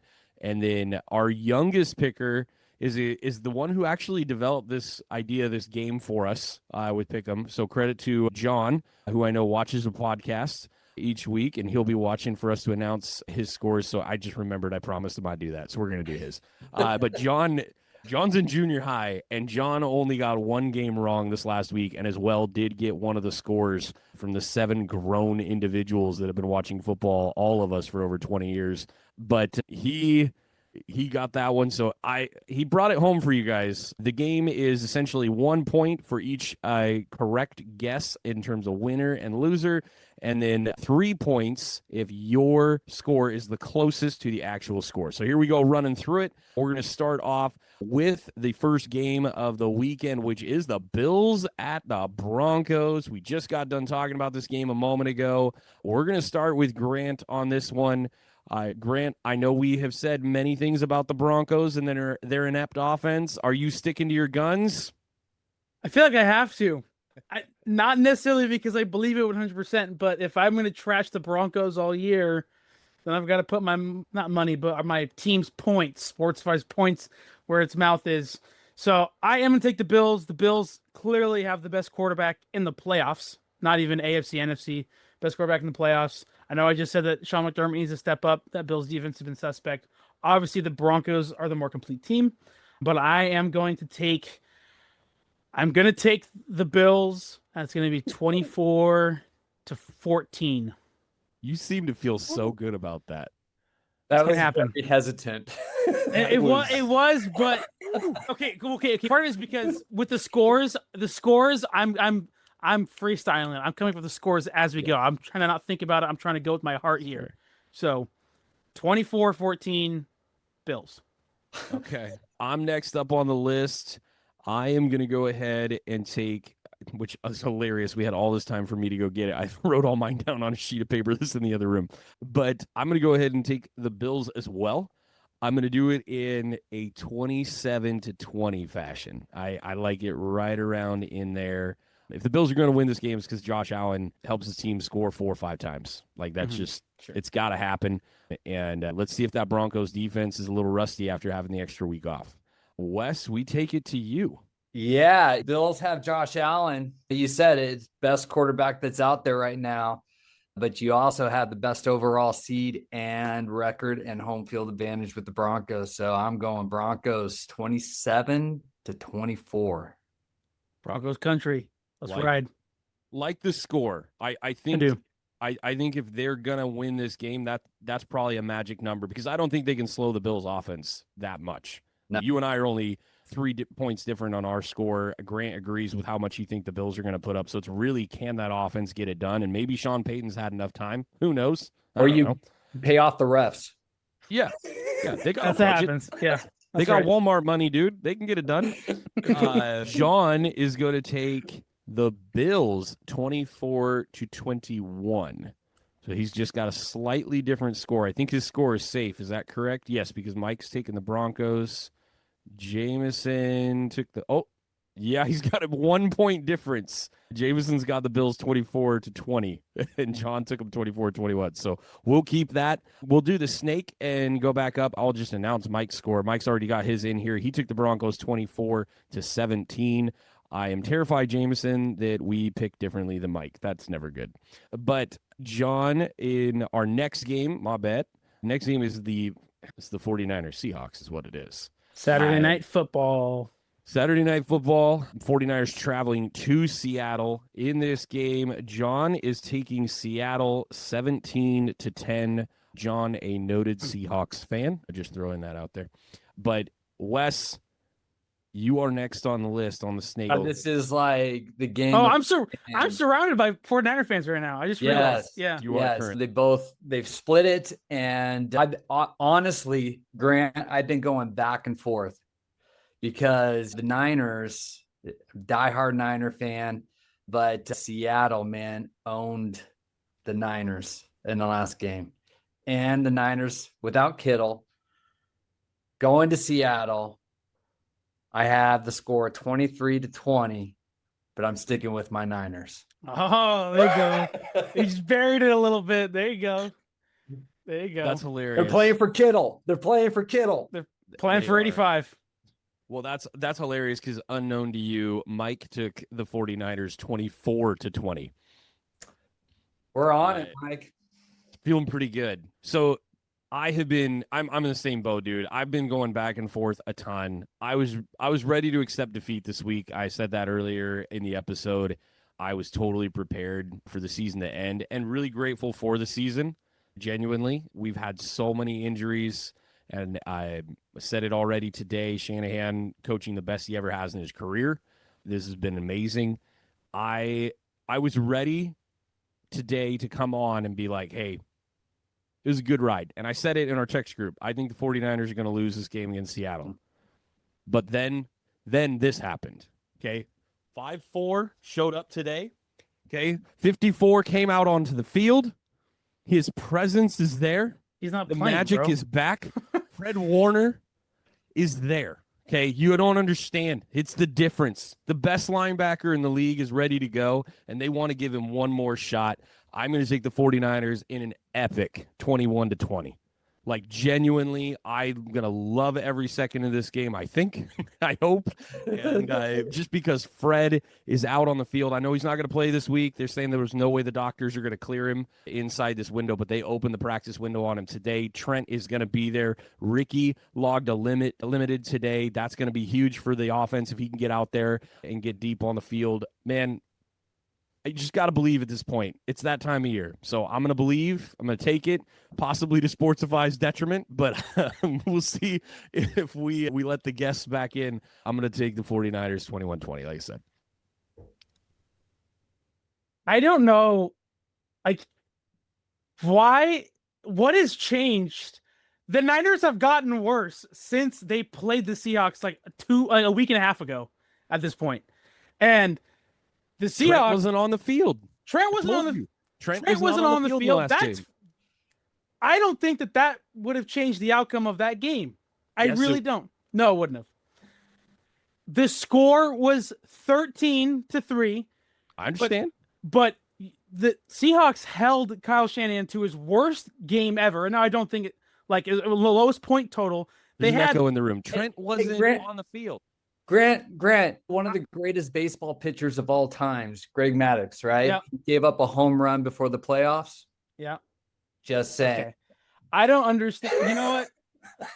The Seahawks are better than they're like one of the most well-rounded team. Like, they are the most well-rounded team in the league. That defense is the dark side. That defense is the Niners have not scored this season, and even leading to, except for that first game last season, have held the Niners to less than 17 points in the last 3 matchups. I don't think that's going to change. I don't think that Kyle Shanahan's going to have the worst game of his career, like, on offense, coaching that thing. But I think the Seahawks are going to win. I think they're going to win 26-13. Hey, Grant, who's the worst quarterback in the playoffs right now? Bo Nix. Wow. Everyone on this podcast and in America will take Bo Nix over Sam Darnold any day of the week. I would take Sam It's Darnold. that is not a 12th man. 100%. Well, you're going to take him, Grant. No, I'm going to take a guy. I'm going to take a guy who will throw it past the line of scrimmage and doesn't have 60% of his yards be yak. Yeah, I will take Sam Darnold 100% over Bo Nix. I'll go anti, and I'll do an original take for me. I'll take the guy that wins games in the fourth quarter. In Bo Nix. Okay. Just Sam Darnold also won games in the fourth quarter this year. Bo Nix won a lot more. I don't understand. This is in Seattle. They've had 2 weeks of rest here. Niners are a better road team than a home team. Yeah. Cool. I don't care. You cared last year when your Seahawks were a better road team than a home team. Yeah, the Seahawks are a better road team than a home team too. Sure, but I don't care. The Seahawks are going to win this game. I love this like gaslighting, like thinking that all of a sudden the Niners are like a better team now than they were a week ago. I don't understand. The Seahawks absolutely mollywopped them. Like, it wasn't score aside. This game was not close. And scored 13 points. You scored 13 points against a bad defense. Your quarterback looked terrible. In every metric, you had one good pass down the side that scored a touchdown, and that was like all the offense either team mustered. That was, everyone's like, the 49ers got mollywopped. They didn't. Yes, they did. 13-3. You held this team. Our run game rushed for more yards than your team had, like 2 yards less than we had rush yards. You guys had, I think, the only points that you guys scored was in the second quarter of the game. You went scoreless in the second half of this game. You scored 3 points. No, it's bad. It was bad. I understand that. I will say the reason I picked the 49ers is, one, you have a coach that is coaching in the playoffs here, first time. You have a young team who got a bye at the end of a season. These guys don't know how to handle that. One, that is traditionally a letdown game in the NFL. When you have a young team that gets the bye with a young coach, they come out flat. Well, Now, and that may college. not happen. Yeah, and college, they come out flat. It's just the way it is. Like, how to coach in that situation if they've never been there. Then you have a 49ers team who is literally playing with house money. They're not We aren't supposed to be here. Sure. We don't care. The 49ers are all like, let's go out and just play. And they were having fun. They're goofing off on the sideline. Wide receivers are throwing touchdowns.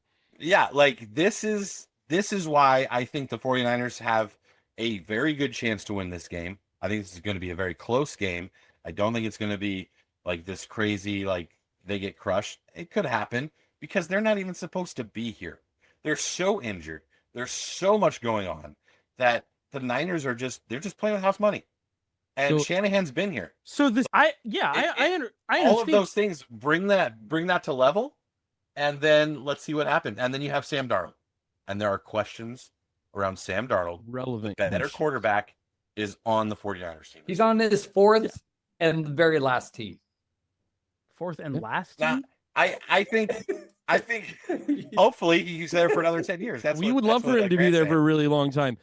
What honestly, Grant, what should concern you? And this is, and I'm not trying to make a big case for the win and all that cred, but you should be really concerned.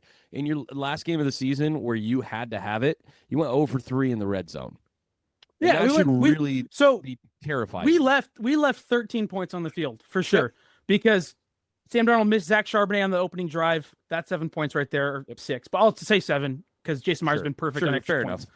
And then Jason Myers did something he's never done and missed 2 field goals. So if he just made those 2 field goals, the score would be 19-3. I think that looks very different. And I think that you say, yeah, you scored 19 points. But here's the thing. This was the Niners are the best third down team in the league this season. And we held them to 2 for 9. You were 0 for 2 on fourth down and 173 net yards. Last time. The Hall of Fame left tackle was I not in the game. Don't care. Our win percentage is under 300 when he's not there, dude. We suck without the guy. The whole scheme literally is dependent on the left side being held on its own. It's literally dependent on it. We were playing you on a short week after the dude pulled his hamstring. Austin Pleasance, who may never see an NFL field ever again, had to start against your very good defensive front. And 3 games in 13 days. We The played 3 49ers, games that in was- 13 Yeah, days. they're all whining about it. Niners are all I'm not whining about it. I'm stating the facts of what happened. It's not a whine. No, I'm talking I'm about telling you, Kyle it's a Kyle different Shanahan's game. whining about it. Yeah, because no team should be playing 3 times in 13 No, days. That's no, what but- happens when you're the 1 seed. The 49ers had the benefit of this 3 years ago when they were the 1 seed. That's how it's worked. That's how it's always worked. No. Every time. No. To close the season, we had 3 games in 13 Yeah, days. 16, Close the 17, and season. 18 was 3 games in 13 days. Yep. Oh, okay. I thought Yeah, we got no team should smoked do by that. Yeah, no team should have to do that. No, So I agree. that's his point. That's his point. Yeah. And for honestly scheduling wise, no team should have to play 3 games in 13 days. no, It's, I don't think it's no. psychotic. No, that's stupid. and It's one like- of those was in Indianapolis. So like it's a genuinely ridiculous schedule for a team that, is facing the most missed games ever in this generation. Like, it's ridiculous in the amount of injuries and the jokes that we've already put in today. But that was super fun because there's 3 of us and 1 of you, That's fine. and we have a whole bunch gonna of go- things like I'm gonna go buy a cigar and light it up when the Seahawks win. That's what I'm gonna do on this. I want to podcast. see it. I will clip. I will clip that and show it to your new boss next week. But no, my score 26-13 Seahawks. That's what I think. Yeah, clip. So that's what I think. We're Seahawks gonna win. we're gonna cut one little thing out of this episode, aren't we? He's Well, already I'm like not gonna do threatened it, I'm me just- multiple times with a couple of things that happened. I'll in this keep it in. episode. I'm not doing it. I'm just. But I know. yeah, 26-13. I think the Seahawks are gonna win. Run game has come alive, and that defense is 1A, 1B Texans Seahawks to me. Bro, they scored 26 points in this game. I'm not watching that fourth quarter. Like, I'll just be so They Uh, anyway. we got 2 more to get to. That was way too much fun. We haven't gotten to yell at each other in a while. That's good. Jamison picked the Seahawks 28-17. Yeah. There you Well, go. Okay. after all that praise, too, he was so nice to us today. Texans at the Patriots. Grant starting this one on the snake. I will tell you, Mike picked the Texans 20-16, and Jamison went spiritual zag on us and took the Patriots 20-16. Oh, Same score, but different team. winner. I am gonna go. It's funny. Even look at this. The score I was leaning to was 21-17 Texans. That's where I was leaning. With that, I know that's close. I know sometimes the tactic in these is to be 1 point off from your opponents there, but I'm gonna go weird. I'm gonna go 23-17. I think there's gonna be like a missed PAT or something like that. I'll go 23-17. Yeah, Yeah. Niners had 23 this week. That makes sense. Yeah, so that's what I think, and I do think the Texans will win. Yeah, or 2 touchdowns, 3 field goals. That's totally possible. Yeah, Fairbairn missed some big kicks this last week, so he did. Watch out for that. Say nothing. He may have line drived an extra point into oblivion. That was hilarious. Man, we spent all this time talking about how great the Texans defense is, and I truly do believe it, but I have a hesitancy to pick them just because of that turnover issue this week for them. But I got to believe that as great a coach as Ryans is, and I really truly believe he's one of the top probably 6 coaches in the NFL right now. I think they're going to figure it out with the center. So I'm going to go ahead and take the Texans as well. But I think they can get some points up. I'm going to take them 28 to let's be weird, 15. All right. Just going to be weird. They're going to have to go for 2 because they're down or something like that. That's what they're going to miss it. Yeah. Yeah. And I want to be one a little bit smart with that. I think I had it actually 28-13 originally. Yeah. That's fine. All right, Wes, you're up.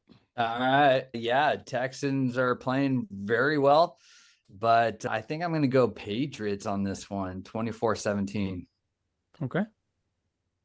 I think that's where it's going to be. I think it's going to be the mid-20s, late teens for either team. Whatever team ends up getting the more points, but let's just hope it's not like the games that were like 6 and 7, 7.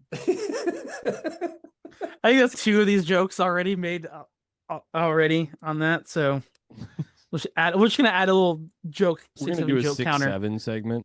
Yeah, we're gonna have it in the corner, a little joke counter for that. 49ers Eagles 6-7. And wow, John went points heavy for this game. He took the Texans 30, Pats 21. This Texans offense can score like quick. Like we saw that against the Chargers. Was that a few weeks ago? Just lit it up. Good defense there. Yeah. Yeah. My thought in that, Grant, is we saw how much they relied on Marks after Nico went down. Nico takes the top off, and with him being out with that concussion, I doubt he's playing. Getting carted off the field for a concussion, you're not playing. Even if you're fine, the NFL is not going to allow that to happen. They're not going to clear him. Yeah, they won't. And it's an independent evaluator. It's not the team doctor that clears him on that. Yeah, I don't like that one at all. Our last game, and we will go back to John here for it. The game is the Rams at the Bears, the lucky teams that get to play last. Genuinely what everybody wishes their team was getting to play in, the slot that they want them in. Rams at Bears, I know John had to go heavy with the points, right? That would totally make sense. Not crazy. 28-20 Rams is his take. Wes, it's going to go to you. Yeah, Rams could score quickly, but Bears defense, I think, are going to pull it off. It's going to be a back and forth. I have Bears 21-20. Ooh. The way to beat the Rams is to hold them back on points. It would genuinely shock me. We talked about TJ Edwards. The Bears probably might correct me if I'm wrong here, but best defensive player. Yeah. Yeah. It's definitely, Best defensive player out with a broken fibula. That weird, or at least the heart of the team. fracture. I don't know if he, necessarily actual like talent wise is the best. Yeah. But he's definitely like the heart of the and team. soul. Yep. It's like Kittle going down almost. You're like, oh, everyone, the whole league was all like, oh, that sucks. Like everyone loves seeing Kittle out there. Yeah, and so TJ down, but who knows? We don't know. We're just throwing things at a board. I didn't Nostradamus. Well, some of us are just throwing things at a board. Yeah, what the crap are you doing? What spirit do you speak to, you jerk? Jeez. We've made the joke before. God doesn't care about football, so I don't know what you're doing. I'm next up, Bears Rams. I'm going to I don't want to do it. Gosh dang. I'm going to take the Bears 31-28. I don't want to at all. Whew. But I all due respect, Jamison, if he watches this portion of the podcast later, that team didn't look good until the end. And the team they were playing was 8-9. I think the Bears got a great draw for this week for them. So Yeah, I mean, there's a lot of peripheral stuff that favors the Bears. I mean, the Stafford finger thing, you get him at a good time, or that probably doesn't feel good, even if clearly he won that game. That doesn't feel good. It being at Soldier Field, that crowd was nuts this week. It's going to be stinking cold. I wonder how cold, but it's going to be insanely cold. But I can't, obviously I want the Bears to win, because if my team wins, I like that matchup more for my team for sure. I think I'm going to go Rams 31-28. I think I'm just going to take a different team than you, Matt. But I think the Rams will get it done, as much as I don't want them to. I'm rooting. I'm a Bear down this weekend. Like, big Bear fan here. Oh, but I think the Rams will get it. I think the Rams will get it done. Like, the Rams are just too well coached, and I just think the Bears. I think they're a little early to be where they're at. I think they're great. They're proven they're going to hang around for a while. I think Ben Johnson and Caleb Williams are going to be there for 10 years. Like, they're playing well, coached well, but I think they're a year early. So I'm going to go the Rams. Mike ended up taking the Rams 38-31. Jamison is taking the Rams 27-21 to round out our scores. I did notice that we all spiritual zagged on each other. So at least we're going to get a point with every game. We're not smart enough to do that on purpose and rig the game. We just disagree with each other enough to make that happen. That's right. I do want to say real quick about this Rams-Bears game. I believe with Caleb Williams being like a 55% accuracy quarterback, if the Rams can just keep that dude in the pocket and make him beat them from the pocket, I think the Rams win. And I think they have the front. And I think McVay, they have the front for it. Yeah. And I think McVay's smart enough for that. Like, this Rams team is smart enough to look at this and be like, you know what? As long as we keep that guy in the pocket and he doesn't do the whole like run around looking like Michael Jordan up in the air kind of passes, because he excels at that. Yeah. If we can just keep him in the pocket and make him beat us from there, we win. And that's where I think this that's game. true. I think these teams do match up well, because the Bears, if that game is close, the Bears absolutely can march down the field and win this game. If they're down by 3, they're down by 4, I have confidence the Bears can go get that touchdown to win the game. Especially with a big dude. Loveland's a big dude. And with that secondary being suspect for the Rams, like that, shorter guys. Like, if that is the case, like, that is not, like, Jamison does not want, Rams fans don't want that. They want this game to have a cushion there when it comes close. Because if it comes close, I may take the Bears to win this game, even though I'm taking the Rams. But Bears may pull that off. Caleb Williams from the pocket, he misses a little high. Yep. He misses a little to the left. He misses a little to the right. And if you keep him there, everywhere. Yeah, like if you keep him in the pocket, yeah, I think this game plays right into the Rams' hands. Yeah, that's just the way I feel about it. Happy little trees. All of this. He misses all of this. A pocket. Hey, I want to give our friend Brogan credit. He did get his scores in under the radar. Seahawks 35-31, Rams 31-28, Bills 25-17, and Texans 18-15. I like that Texans score. I thought about teams. I did think about that for both teams. No, I want to give him credit because he played the game. He will, by the way, I think he will be joining us either next week or the week after as our guest for Pick'em. That is it for our episode tonight. Thank you, Wes, for jumping on. Thank you. Then we may make the ask one more time before the season's over. Have you come hang out with us a little bit and goof around. But man, we're looking forward to this divisional round. These matchups, while nobody really had this on their board, these are teams though that we were suspect on. Could the Bills make the run this year? There's the big question mark in the NFC West was how many of these teams were going to make the divisional round. This podcast had all 3 of them right here. We're not surprised at all that the Rams, the 49ers, the Seahawks are competing. We are surprised that the Niners are still here based on what happened, but we are not surprised those 3 teams are here. We were very high on them, had them all as double-digit win teams from the get, and not just because we're fans, because we see ball and we go, man, that is genuinely good, and great coaches as well. But Texans, a surprise. Bears, a shock. Genuine shock. Patriots, shock. Should not be here yet. That is all the Vrabel in the world to get there.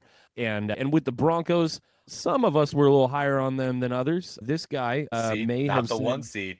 just not the 1 seed, but I may have said some things. I did say some things, and it was a big argument, I remember. But no, I am surprised to see them still alive in the divisional round. I'll say that. I saw them as a wild card team, and definitely not the 1 seed. Credit Sean Payton getting it done when it matters. But this weekend is going to be awesome. If last weekend was any indicator, this one's going to be incredible. Buckle up, grab the popcorn, get that couch comfy, grab your favorite little Snuggie, and, man, lay in for a cold weekend of football because it's going to be a great one. We will see you on the other side to break it all down, yell at each other. Either me or Grant will be on the screen crying next week. We'll be together, so we probably need to give the other one a hug, even though neither of us are huggers. But we'll be hanging out together when we film next week. So we'll look forward to being with you guys. Have an awesome football weekend and enjoy the playoffs. This is Sportsify.